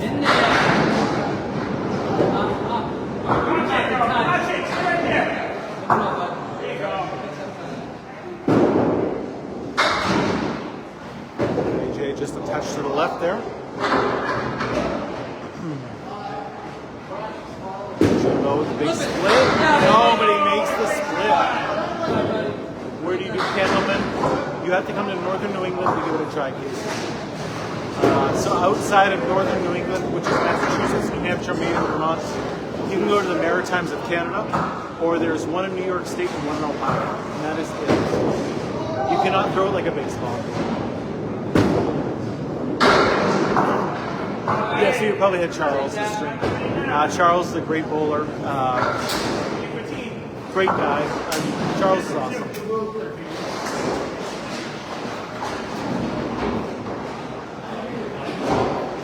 You're 70. Out of Boutwells, there's still a guy that is 100 plus years old who still bowls in a league there. According to Paul Grant, at least. I'm just going by what he says. Oh, Jeff's ball rolled right out of the way. Nope. On Friday nights, they do 2 frames at a time. With 5 bowlers on a team, generally you don't want to do 5 frames at a time. You'd be sitting down for a long time. A good score is 100. If you can bowl 100, you're generally doing okay. Pro bowlers generally want to bowl in that 110 to 120.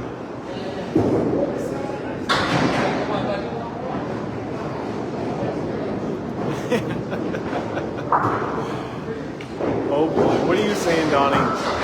Be nice to those guys. They're all good guys down there.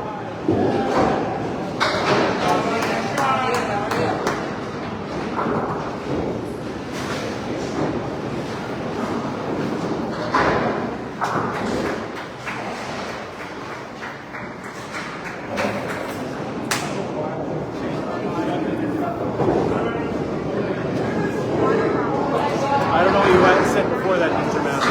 All I see is the field. If you ask something else, it's not a triangle to the left for Austin Barnes. Lucia's got a big split there. Lucia, great try on that. Probably only missed it by about a quarter inch.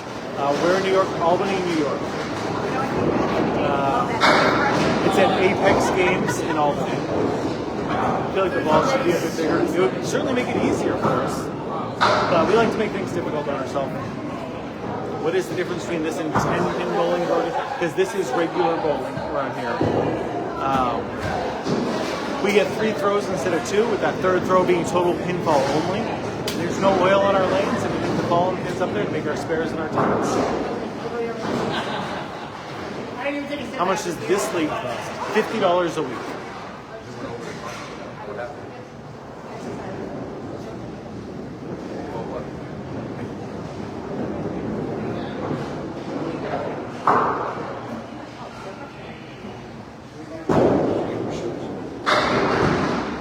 Come on, Johnny, run it down. These are the pro bowlers, yes. Yep. This is a scratch league, so there is no handicap whatsoever. So you want to get the best bowlers you can on your team.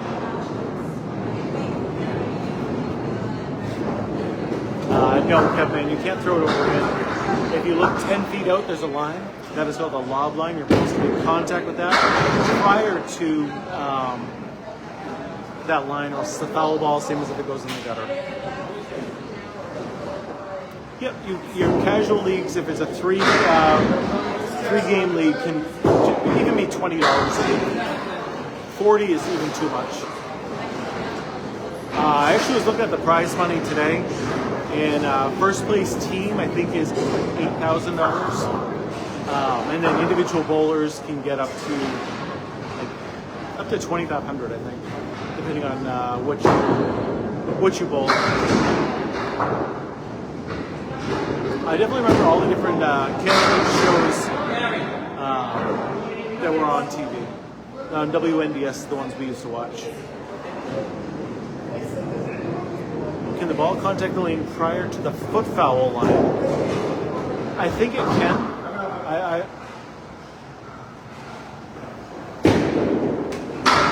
I've never heard of anyone calling a foul because of that. Shaw said this is Riverwalk Lanes, Amesbury, Massachusetts. Correct. So it is like $1,500 a person. Or $1,600 a person, whatever it is.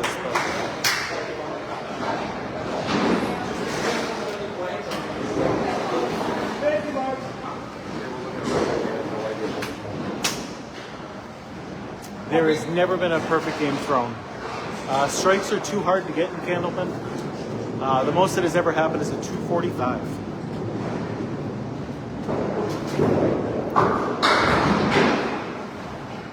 Jose and Bellin, welcome, welcome. There's Candlepins for cash as well, Scott.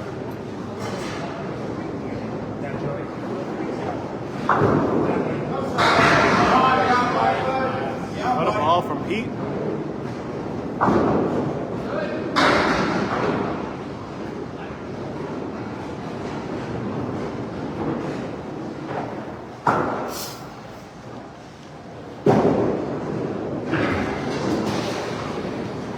Said that one was no good. That one went in the gutter.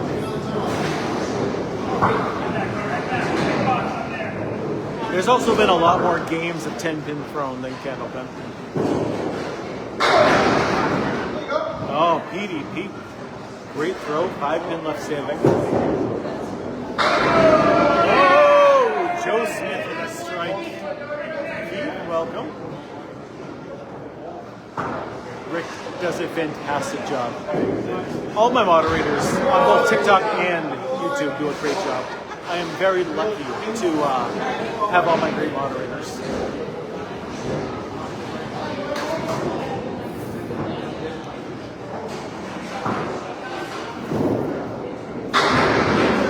ADP with the Lily, 5-7-10.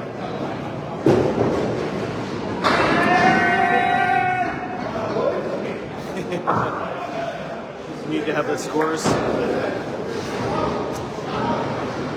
Well, we got 2 frames left.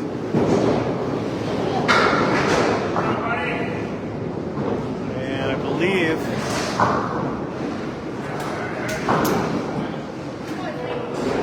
hard for me to tell right now.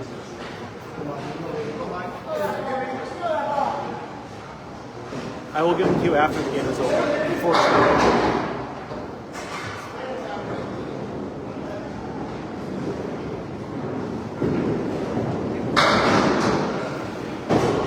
Sunshine. Kyle with some chili peppers coming in.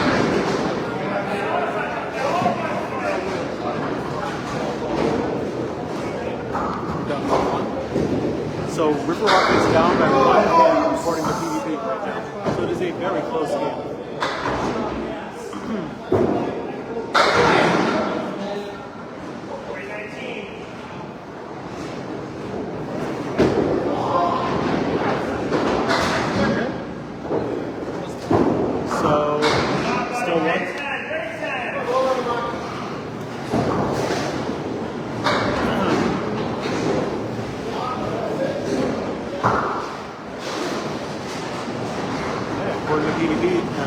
Riverwalk was down by 1. So Mark is going to have to outroll Tim Jalbert here. Shasta, we actually get to use the ball and pins to help make this very content. What a strike from Timmy. What a strike. Mark needs this spare.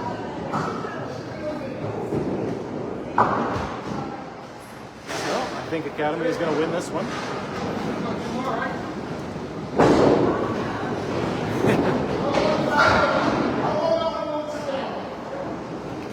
Jigsaw, this is called Candlepin bowling. It is the best kind of bowling there is. It's a regional form of bowling found almost exclusively in northern New England and Atlantic Canada.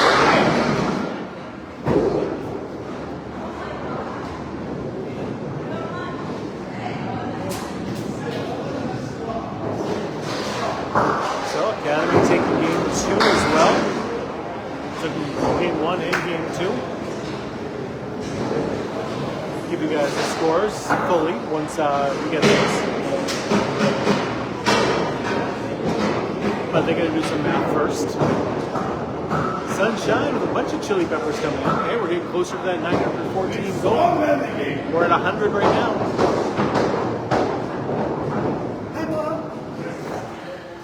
Classic KDP. 100 likes? That's huge on YouTube. 101 likes right now.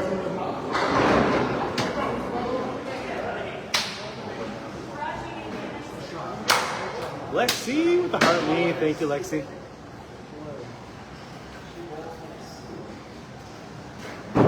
Starting off game 3. Jimbo with a great first ball. JJ, also a good first ball, but big split for JJ.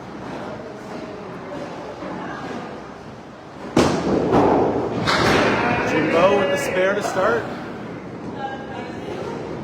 I mean, he's got some wood to work with, so decided not to use it. 1940s alley, actually, Riverwalk lanes opened up in the 1940s. Hasn't changed much since then, actually. Daytime 8. This is called candlepin bowling. It is the best kind of bowling there is. Oh, nice 9-pin drop there for Jimbo. JJ on the hit again, but left at the triangle or right hand side. Generally, you want to throw a hard straight ball, never mind.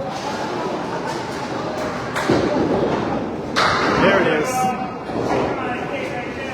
Spare, double spare to start for Jimbo. Way to go, Timmy. Oh, Nice job. tough finish. A lot of pressure. It was, but you handled it well. The walk only a pin with the strength to go in here. Yep. JJ, can I get those scores? Thank you, sir. Are there ever strikes? Yeah, Timmy just threw a strike. Oh yeah, he won. If you got a 70, that doesn't surprise me. Canada's hard. I'm going to let Bujia throw his ball, and I'll show you guys all the strikes. Or all the scores, sorry.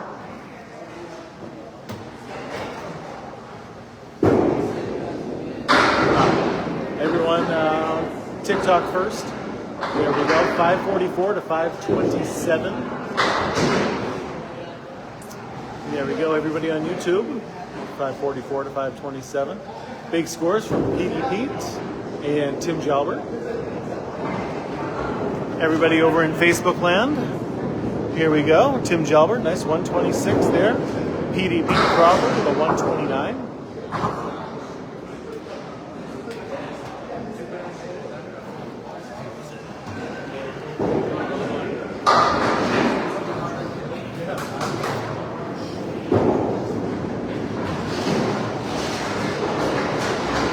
Barnes on the right, Jeff Bujia on the left.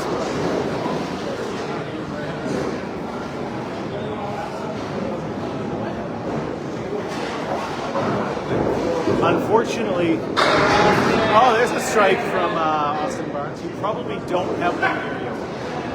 Candlepin is a very regional form of bowling, found almost exclusively in northern New England and Atlantic Canada. Outside of this area, there's only 2 in the United States. There's one in New York State and one in Ohio, and that is it.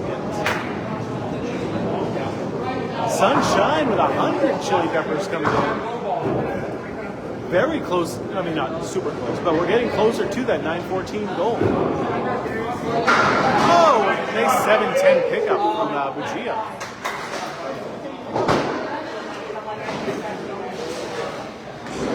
We're in New York, in Albany, New York at Apex Gaming. They have 4 lanes of candlepin bowling there. It isn't only New England, yes. That doesn't surprise me, Donnie. Yes, candlepin bowling is a very hard game.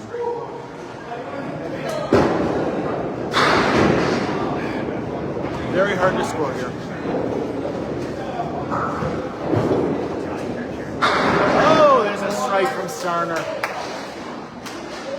Greenwood, Colorado. What is the name of the place? I don't believe that's true, but usually when people think that, they think it's duck pin bowling or mini bowling, and this is not either of those two.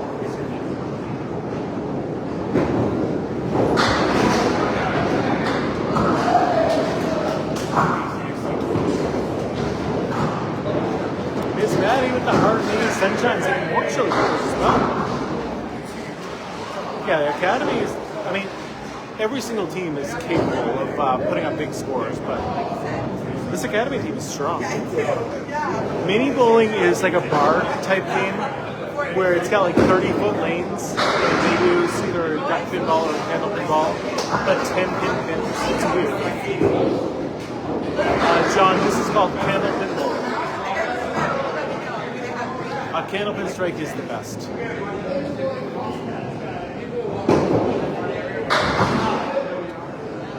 Riverwalk Lanes is in Amesbury, Massachusetts. Yeah, Academy is actually my home alley, and it's the place where you'll see me the most. I'm there every single Tuesday.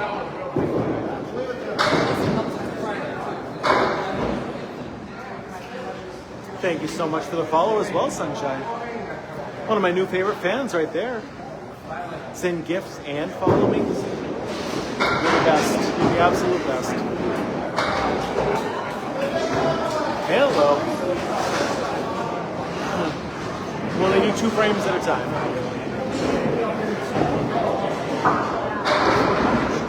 Joe Smith. Half Worcester to the left. Sam, how are you tonight? Everything's going good here. A lot of big scores. Really close matches.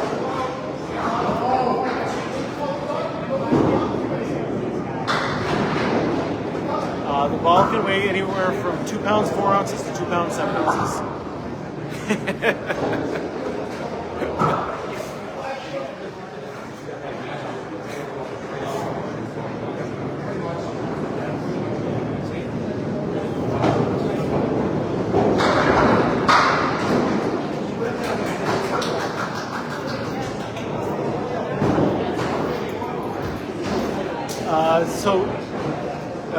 It's mostly the same scoring as 10 pin bowling. First ball still being a strike, second ball still being a spare, just like you already know.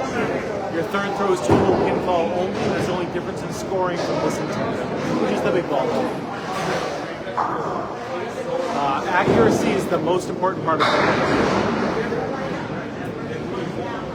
I'm just streaming tonight. I'm good enough to sub in once in a while, but generally there's a lot better bowlers out there than me. I bowl Tuesday night or Sunday mornings for the tournaments.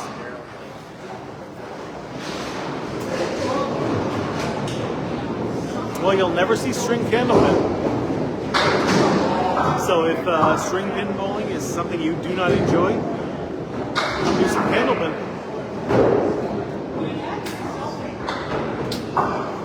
Yeah, I assume it's usually duck pin that those places have. And people think is candlepin.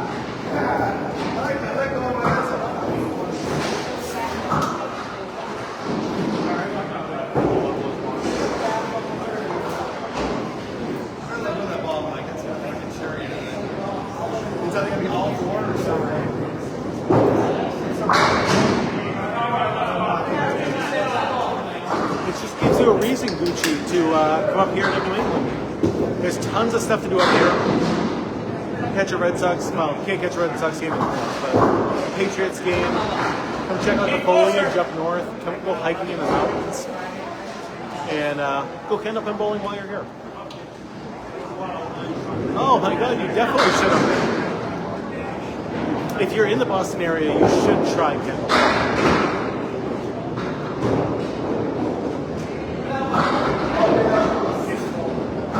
That is a long drive, but you know, like I said, do something else while you're here, Sean.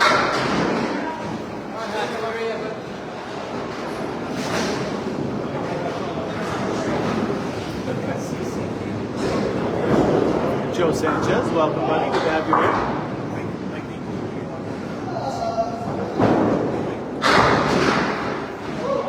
Wow.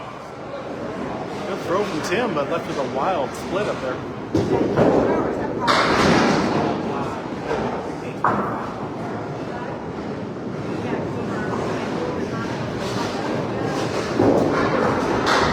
Ooh. Single pin there from Timmy. That would be a quarter Worcester if the rest of them were still there. Winter Brian, because this is candlepin bowling and we like to make things very difficult on ourselves in this sport.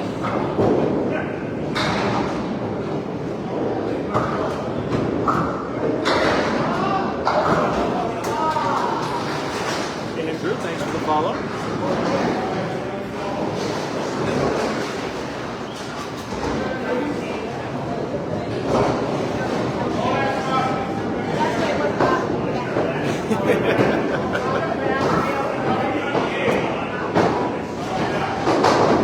Can you imagine that if you got to try it in real life?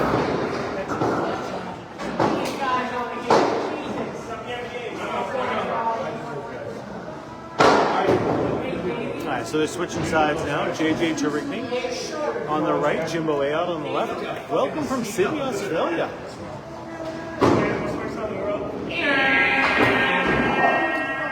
96 to 98 right now. 2-pin difference. Looks like Academy has a 2-pin lead. Oh, there's a strike though from JJ.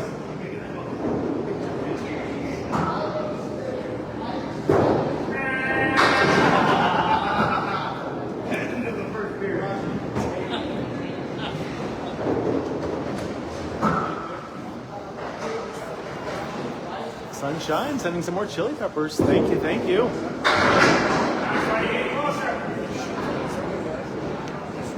That's what I like to hear, Mike.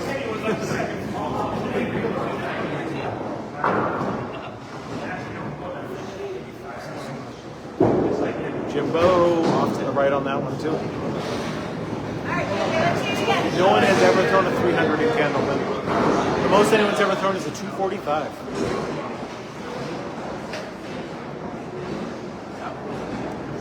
JJ off to the right on that one by a bunch. Jimbo on the head pin. Great first ball. Left just the 4-pin standing.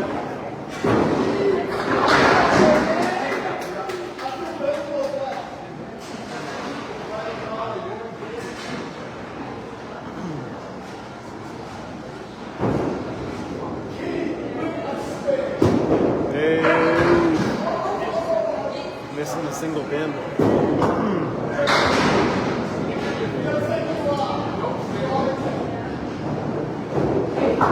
Dark Justice. This is called candlepin bowling. It is the best kind of bowling there is. Really, Rick? You don't use my voice now? You still have Dawn do it? You don't have Paul Grant doing it?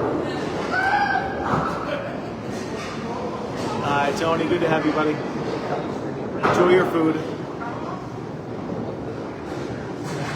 Moose is not here tonight. They are bowling at Academy Lanes tonight. They're bowling against, I believe, Academy 1.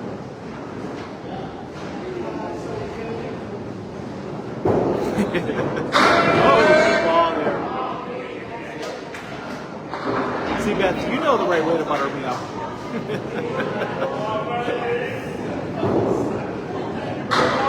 Buchia off to the left. I mean, he didn't ask the question. Austin Barnes using the wood. Oh, that 7-pin doesn't want to go though.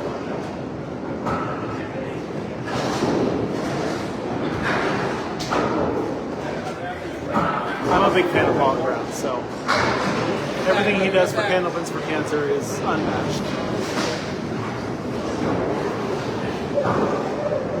What he's done for this community, raising, I don't even know how much money he's raised. I think it's like $20,000 or $30,000. Yes, they do get 3 throws per frame. First ball is still a strike, second ball is still a spare. Your third throw is total pinfall only.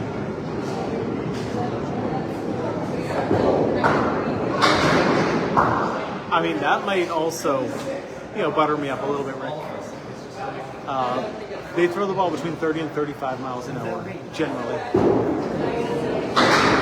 Strikes definitely do happen here. They're just more rare than they are in 10 Cup.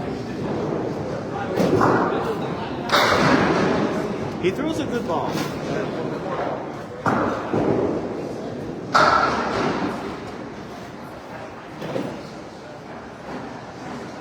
His banana splits and Caleri and everything else he's got going on. Paul Grant's awesome. Well, they don't show any faster than 40 miles an hour on the machines that do the radar, like in the bowling alleys. But I have seen people go more than 40. Like I said, Keith Beaupre, Tim Douglas, those guys definitely are well above the 40 mark. Keith claims he's thrown at 50 miles an hour, but I don't know about that.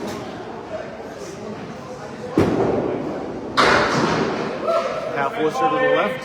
I think the under Rick might take it today. We've only seen 1/4 Worcester so far tonight. 2? I don't remember the second one. Well, the over-under is 4.5, Pete. So, yeah. So, if you try to use the word balls, Cindy, it won't let you use that term. TikTok just filters it out automatically. They can range anywhere from 2 pounds 4 ounces to 2 pounds 7 ounces.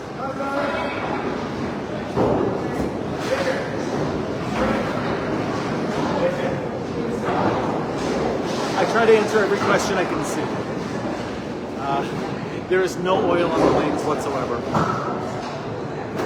What is the Candlepins for Cancer? It is a 501c3 charity that collects money. And if you are a Candlepin bowler or the family member of a Candlepin bowler going through cancer treatments, they will send you some money to help you deal with it.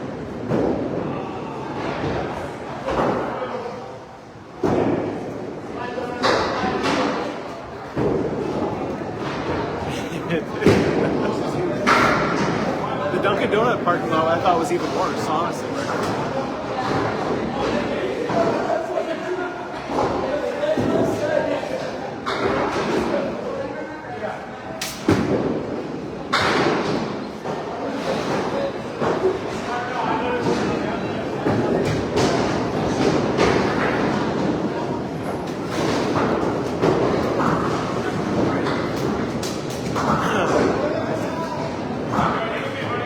It has never happened in the history of the game, Tony. 245 is the most that anyone has ever thrown in 140 years that this has been around. Mark Morgan, welcome. Strikes are just way too hard to get.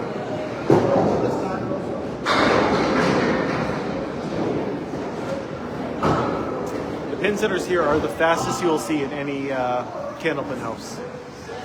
Probably any bowling alley. I don't know of a faster place.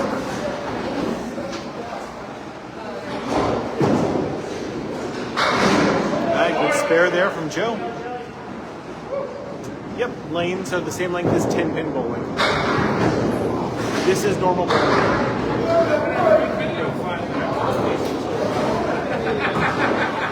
Bowled okay so far. Are you the top bowler right now, right?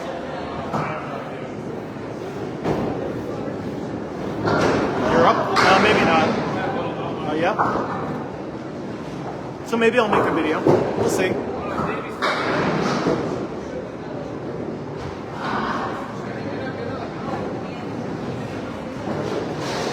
Yeah, that is... Sounds like it's going to be a good journey over to Detroit.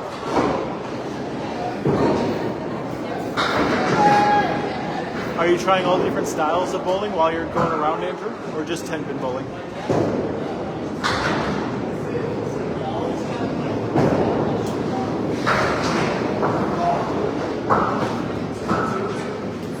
And I want to try all the different styles that are out there. You know, I want to do... Okay.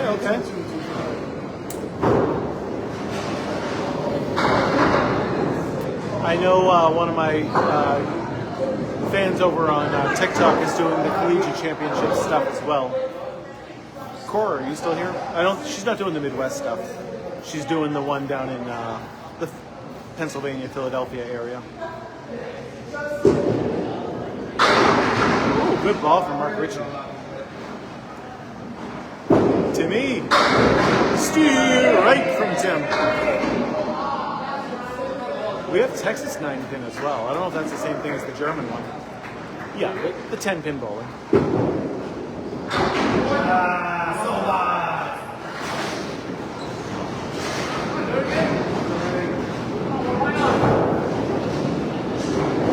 Hey, we hit 50% of the live goal now. I think it's mostly been sunshine, but I'll take it.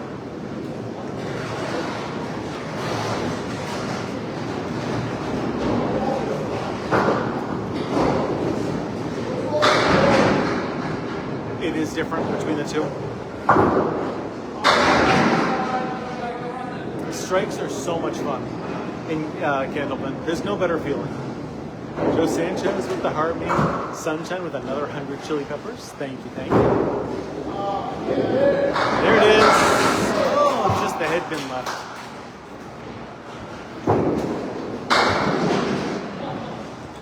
Timmy hitting the right shot, but this was one to go for him.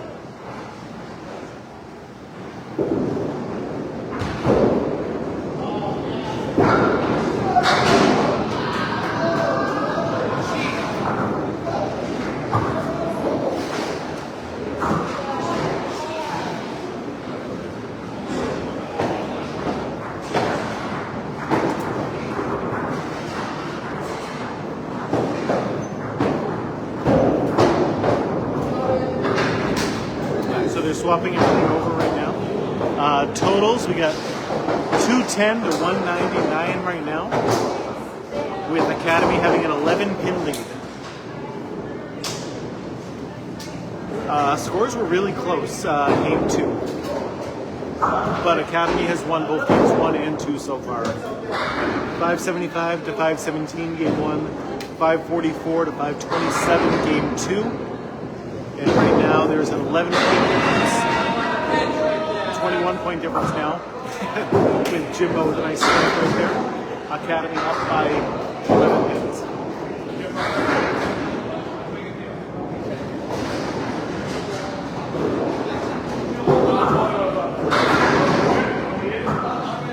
Oh, that's really interesting, Mike. I did not know that about Academy.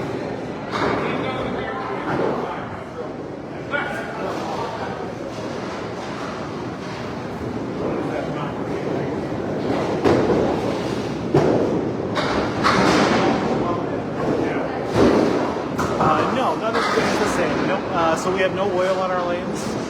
We leave the fallen pins up there to help make the spares in our 10s.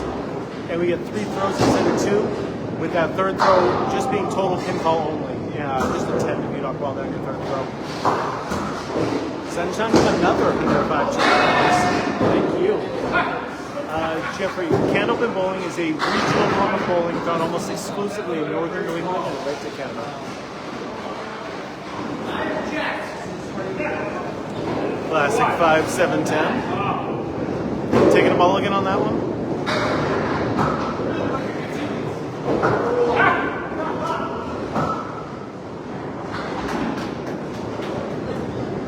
See if you can make the 5-7-10. Nice try. Hits the 5, but it cuts it over. Just doesn't go.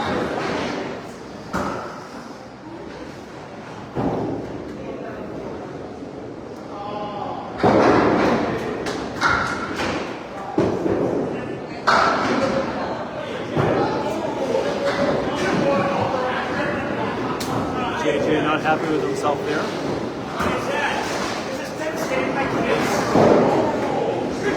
Like, luckily, you know, duck pin is around a lot more places than Candlepin, so you're likely to be able to give duck pin a try.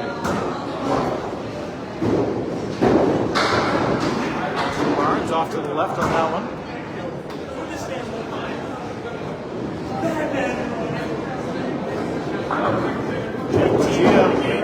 head pin. Yeah, left at the 5-10, but a bunch of wood up there.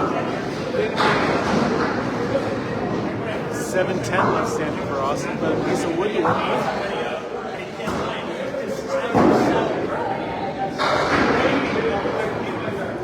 Jeff is asking his teammates where to make this shot.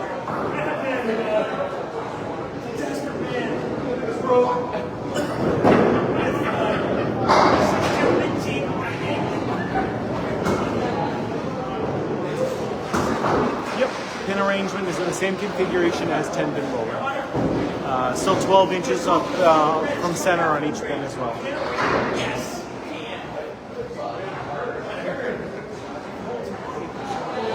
G, after conferring with his teammates, give it a try, but he didn't want to go for it.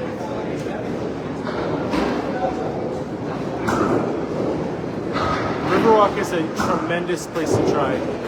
If you're ever in the area, I highly recommend giving Riverwalk wins.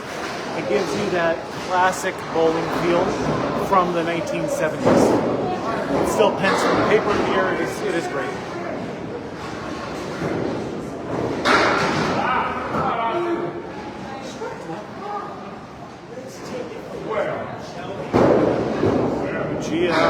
On the hit again. But, you know what? I like that lead.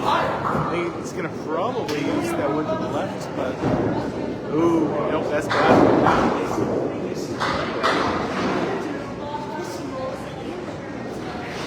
80% of the live goals. Can we finish the 914 Chili Pepper live goal for tonight? It has been a while since we've been able to do it. There it is. What a shot from Bugia. Absolutely. You want a bucket of lemonades for like $10? You can do that. I don't know, not for some people, Mark. Some people are really good at this game. For me, it's terrible. Yeah. Super hard.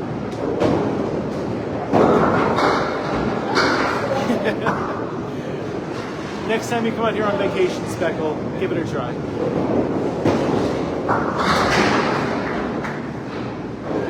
These guys make it look easy, Mark.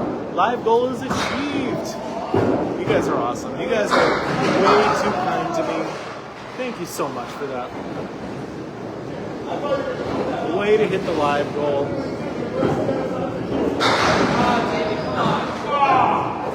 You guys are awesome. He's been good tonight, too.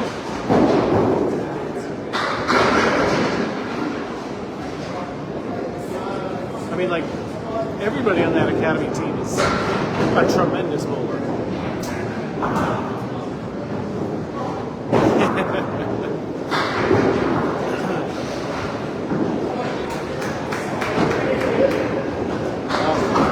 COVID did such a number on bowling alleys.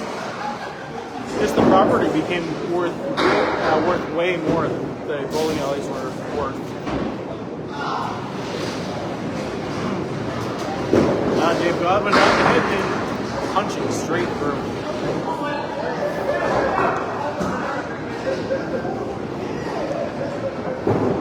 Starner on the hit pin as well. I still like Starner's better. Sandy, happy Friday to you.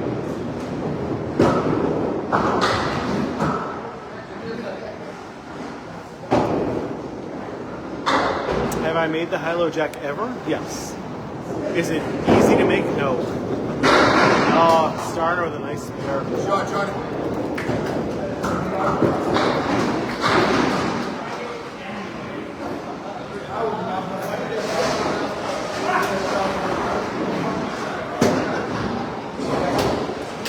Well, that is what Riverwalk is definitely known for. It is one of the hardest houses out there. So you're not going to get a ton of pin action here.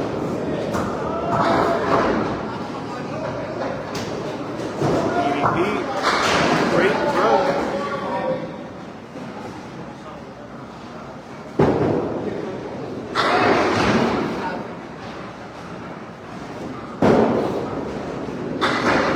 There is no new machines, Sean. There hasn't been a new candlepin pin setter made since the 80s. So every candlepin pin setter you see is 40 plus years old.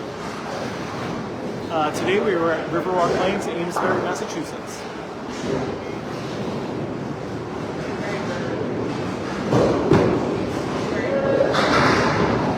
Hey, good throw from Joe.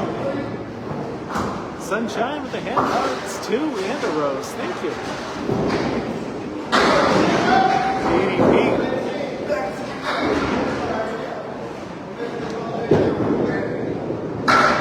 That is the biggest challenge right now all the time. Right now, that is the hardest issue that they all have. It's just finding the pin setters. Yes, they stopped making the pin setters back in the 80s.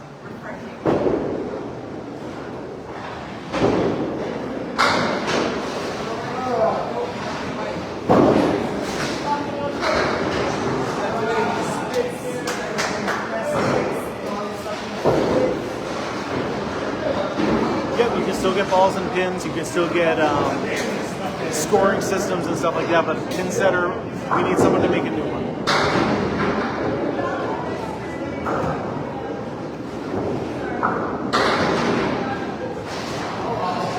I think they could afford them. I think they could. It would be tough, but I think it would be mostly for like a new Candlepin bowling alley. Like, why would you need to replace these ones now if they're still working in good working order?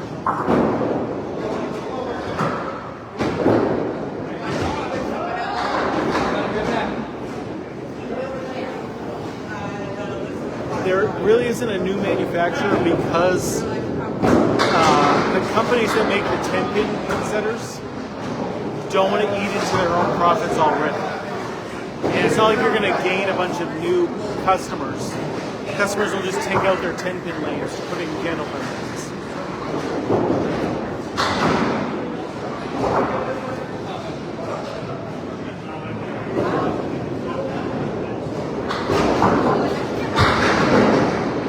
Good ball from Mark Ritchie.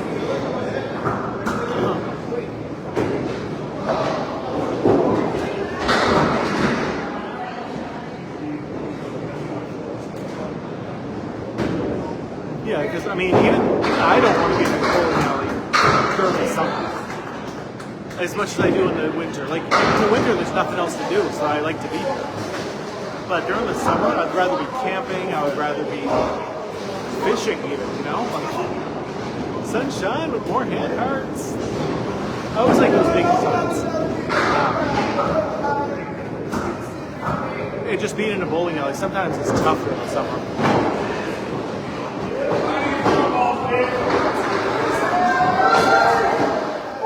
I mean, that's just what I'm imagining why they would not do it. I don't know. I'm not a person in charge of making pin setters, so I don't know. But that would be my guess as to why they don't.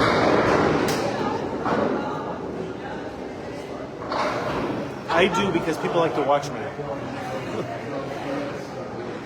I actually did 2 this summer.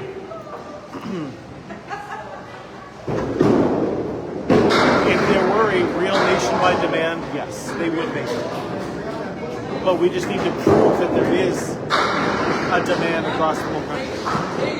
And that's what I'm doing. That is what I am trying to do. JJ missing by 2 feet to the left.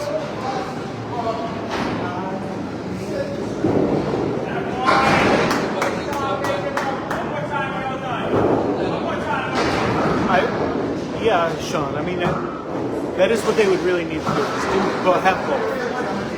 For the people who know what 10-pin bowling is, they're going to come in and do that, and then they'll try Candlepin, enjoy it, and then hopefully that'll grow it.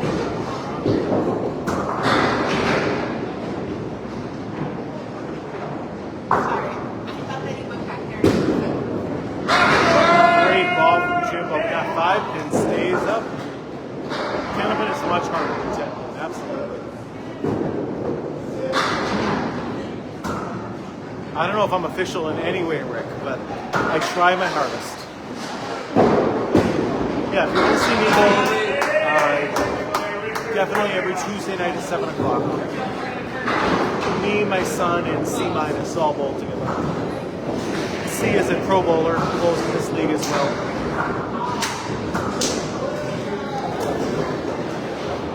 There is no candlepin near you, guys. There was one down in Florida, I think in the early 2000s, but it closed down because they couldn't get parts to fix it. But hopefully you can grow and become a better bowler craft.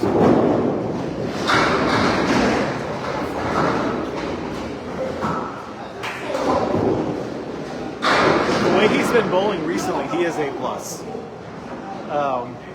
But C- is just such a great fun name.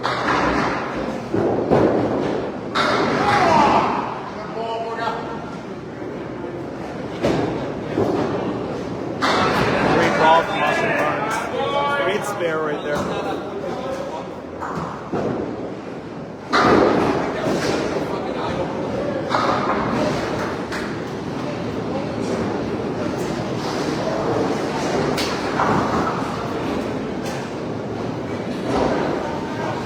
Thank you, Jasmine.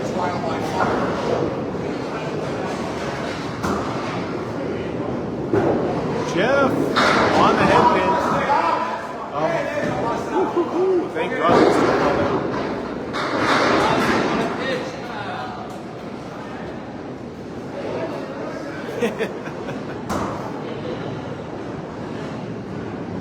Nah, one of my moderators took care of that.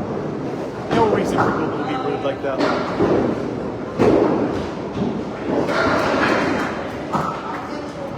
Yeah, I mean, last week here he had a 380. He texted me in his other league he had a 376. He's been bowling in the 570s on Tuesday nights. This is not duckpin bowling. Nope, this is called candlepin bowling. It's the best kind.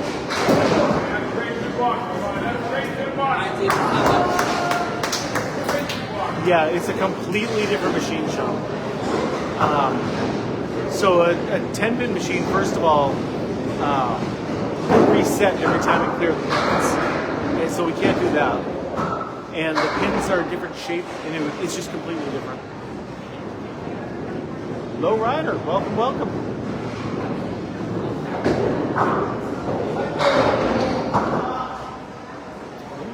John Starner working on a square. There's a strike. Way to go. Oh, Dave with a nice 9-pin drop. It's going great so far. So we've had a lot of big scores, a lot of exciting matches, a lot of people watching tonight. So as a stream, it's been going great. Dave Godwin off to the right on that one. Yeah, there is no up or down on our things. However it rolls into the machine, that's the way it is. I think we've been like staying right around between the two streams, right around 400 viewers consistently, so happy with that. You definitely could. It is a very simple machine, Sean. If you ever are on, I don't know if she's in your class. I know she's on TikTok. Autumn Mowry. She owns a bowling alley up in Ellsworth, Maine, and she posts a lot of the background stuff about the machines and everything like that. If you ever wanted to check that stuff out, she's a great follow. Highest score I've ever bowled is a 164. There is a score system, yep. So the strikes and spares work just like they do in 10-pin. First ball still a strike, second ball still a spare. We get 3 throws though. Your third throw is total pinfall. So if you knock one down, your third throw is just a 10 and that's it.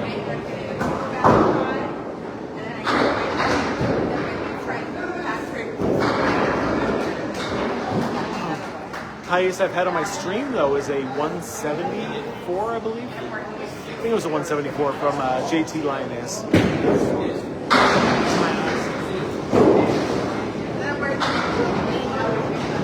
I'm definitely due for a higher score, but I just haven't been able to connect it all together. 10-pin machines are very complicated. Candlepin machines are very simple. very, very simple.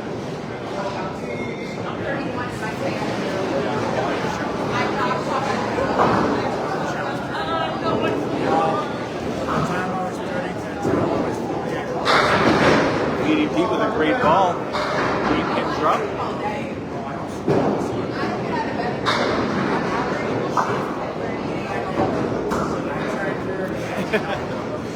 Well, remember, this is regular bowling around here, so make sure you call it 10-pin bowling. But I think we all have that same love-hate relationship.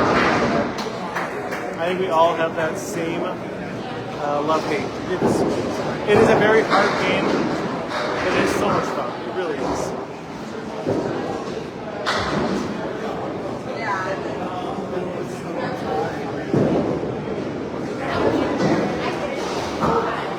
Well, if you want to call the people who used to own Vita lanes in Nashua, they just closed recently, and I bet they have a bunch of extra candlepin machines for sale.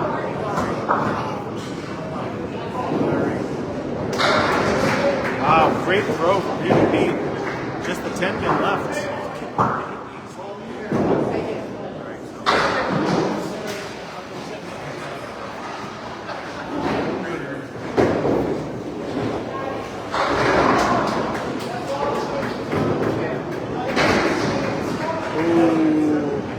Happy with himself on that one. Joe finding the hole there. Leda Lanes, L-E-D-A.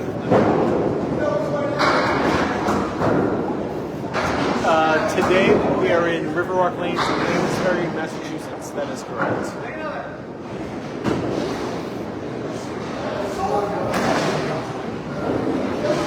It depends on the day. We could be out of New Hampshire sometimes too. We don't usually go up to Maine, so it's usually just Mass. Okay, Mark Ritchie on the right. Tim Jalbert on the left. Anchor bowlers from both teams. Mark Ritchie with a strike.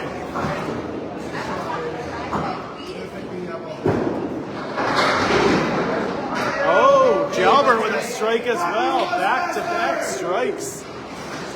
Where is here all the time?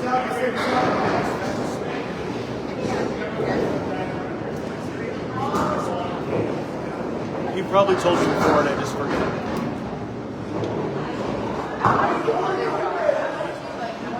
Sanford. There's a bunch of stuff going up there this weekend, right? For the Pro Series.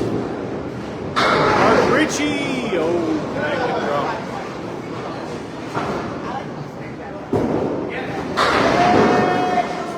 Eight-pin drop for Timmy.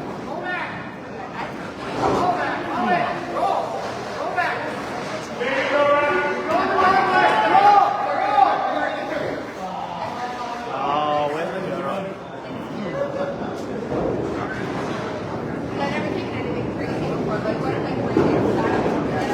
Hey, you're getting better, Beth.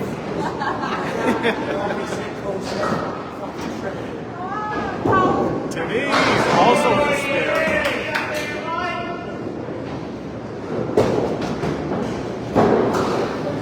Sunshine with the heart leading the 47th member of the fan club. I think we can get 3 more people to do that. Get up to 50 members of the fan club. All you have to do is click that heart at the top of the screen. I think it costs 2 cents. So if you're watching this, think it's worth 2 pennies. Click on that little heart at the top left-hand corner. Let's get 3 more. 1%.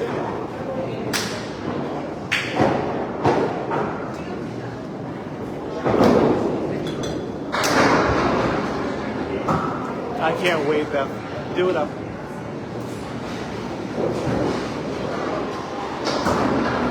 No one's talking, huh? Calvin said something funny earlier. Oh, I love Calvin.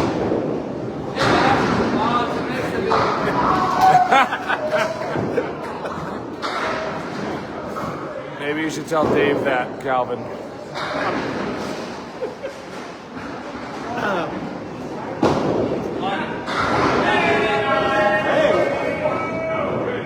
Hey, 224 sounds really good. Unless, again, that's the triple. But, oh, no, we don't do that, Mr. Helicopter person. turn off. That's gonna mess up my mic. Oof. Yeah, I'm a bread man myself, so I get up really early in the morning as well. But have a good night, buddy.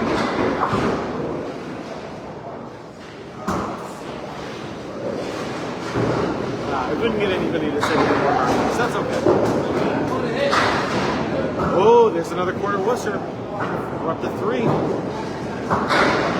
4.5 was the over-under. We got only unders. So. Hey, Joey with the heart man as well. Thank you.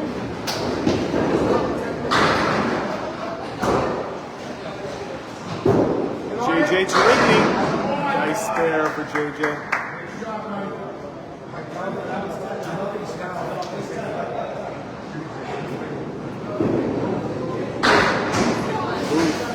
There's a 5. Alright, through the first 8 frames. I'll get you guys a score in just a second. Through the first 8 frames, we've got 430 to 433. That's what I think it says. I do on Sunday mornings. I do the King of the River tournament, usually here at Riverwalk Lanes, and then I'll do other ones once in a while.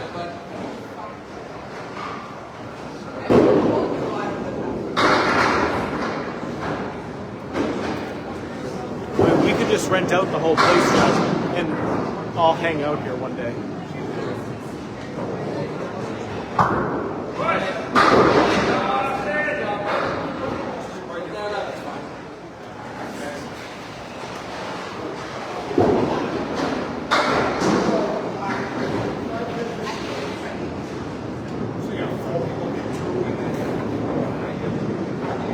We have to plan it out far enough, though.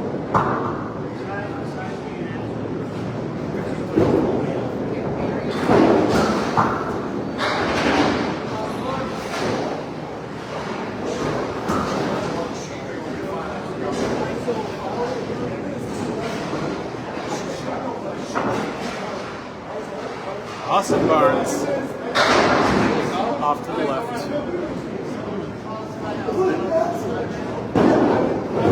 Gia, great ball in the pocket. Up to the triangle, out to the left.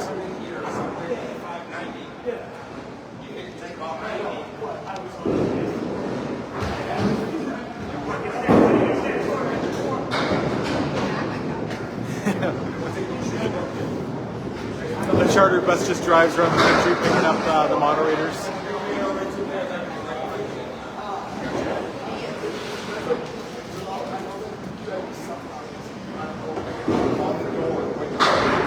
Oh, just a head pin left for Austin.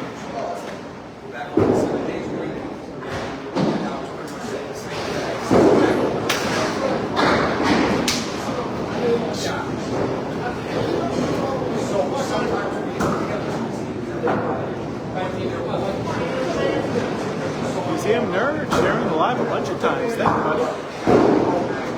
Alright, Dave Godwin up on the right. John Starner on the left.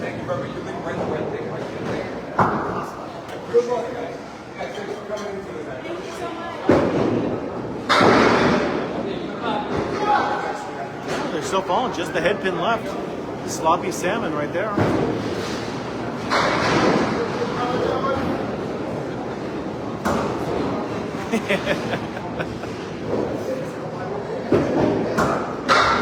There he goes, he got it.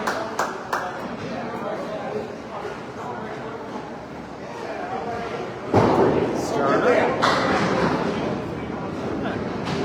Good try on that, really good try.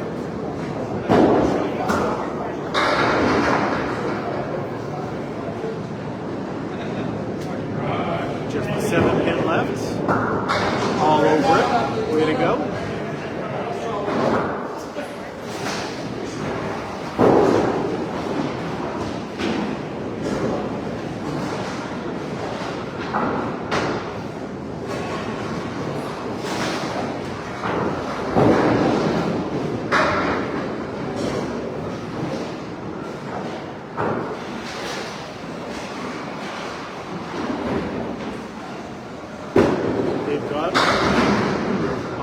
light, just a little bit.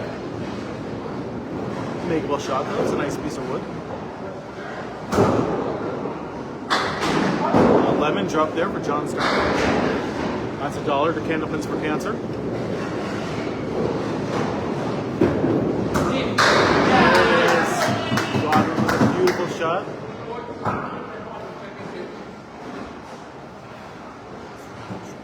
What's up? 2. He does Facebook. I got TikTok and YouTube going.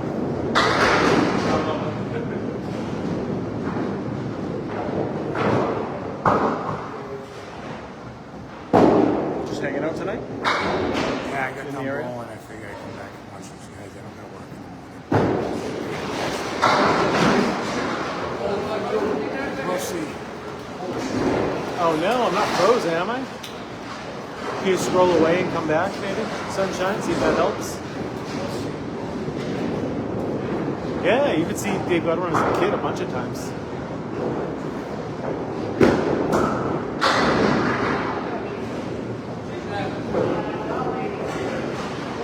Well, I am still live. Oh no. Why is that happening? Wi-Fi looks good on that. Yeah. How's the YouTube? Is it?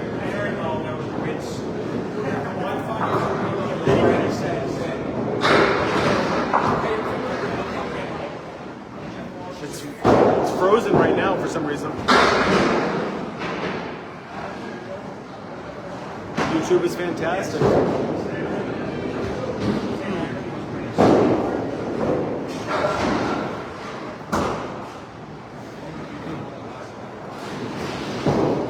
Yeah, it must be a problem with YouTube right now. Or a big problem with TikTok, I mean. YouTube is great.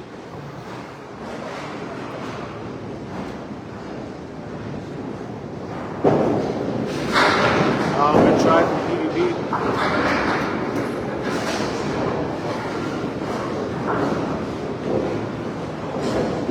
Joe Smith crushes the head pin. 6'10" left standing. Because it was choppy earlier too. That's why YouTube is better. We don't get as many viewers on YouTube, but there it is. Ooh, I thought that was it.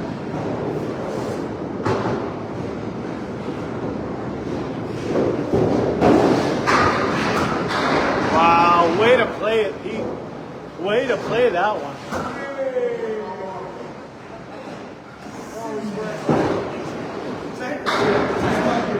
I'm missing. Say fuck it. It's all right.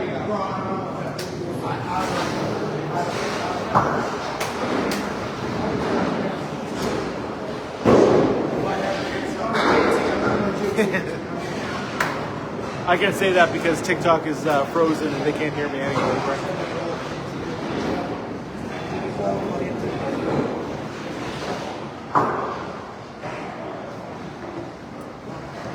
Both anchor bowlers.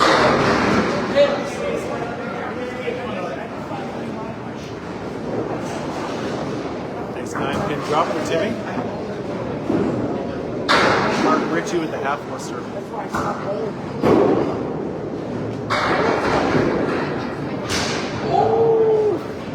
Too far. I never understand the candlepin physics, Sean.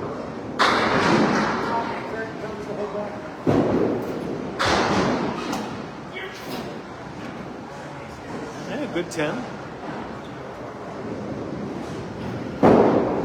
Mark Ritchie's going to get the head pin here.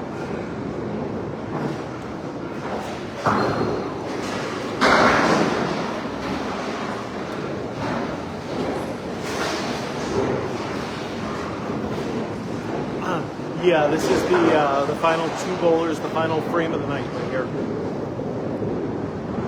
You're a little late, Eric. Oh, there's a strike. There's a strike. Nice fill, Timmy.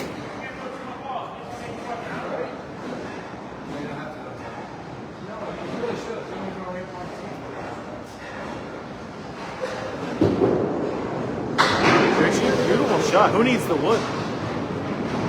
Who needs the wood? Give you guys all the scores too as soon as they're all done with everything. Yeah. Oh, a double strike. A double strike for Timmy.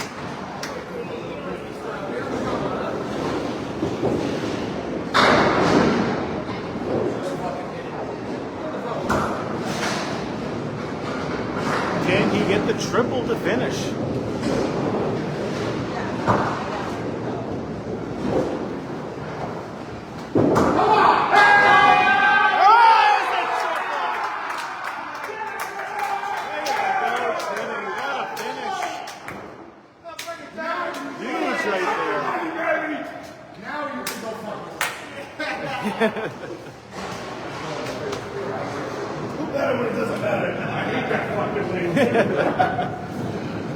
Alright, everyone on TikTok, I will shut it down for now then. If you want to see the scores, come over to YouTube in a few minutes. And until then, thanks everybody on TikTok for hitting my goals and everything. You guys are awesome.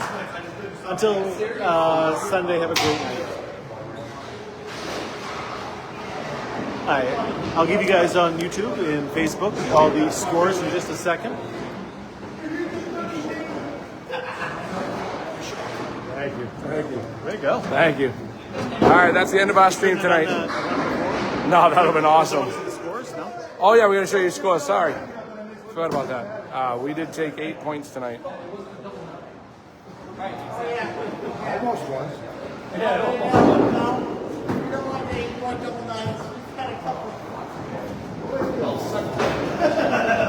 Just holding on for the scores in a second. Give me a little bit while we're waiting.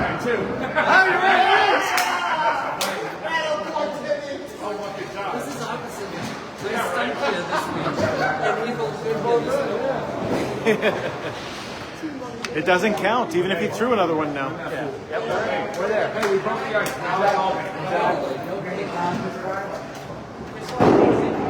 Have a good night. I know I'm getting it. I had one.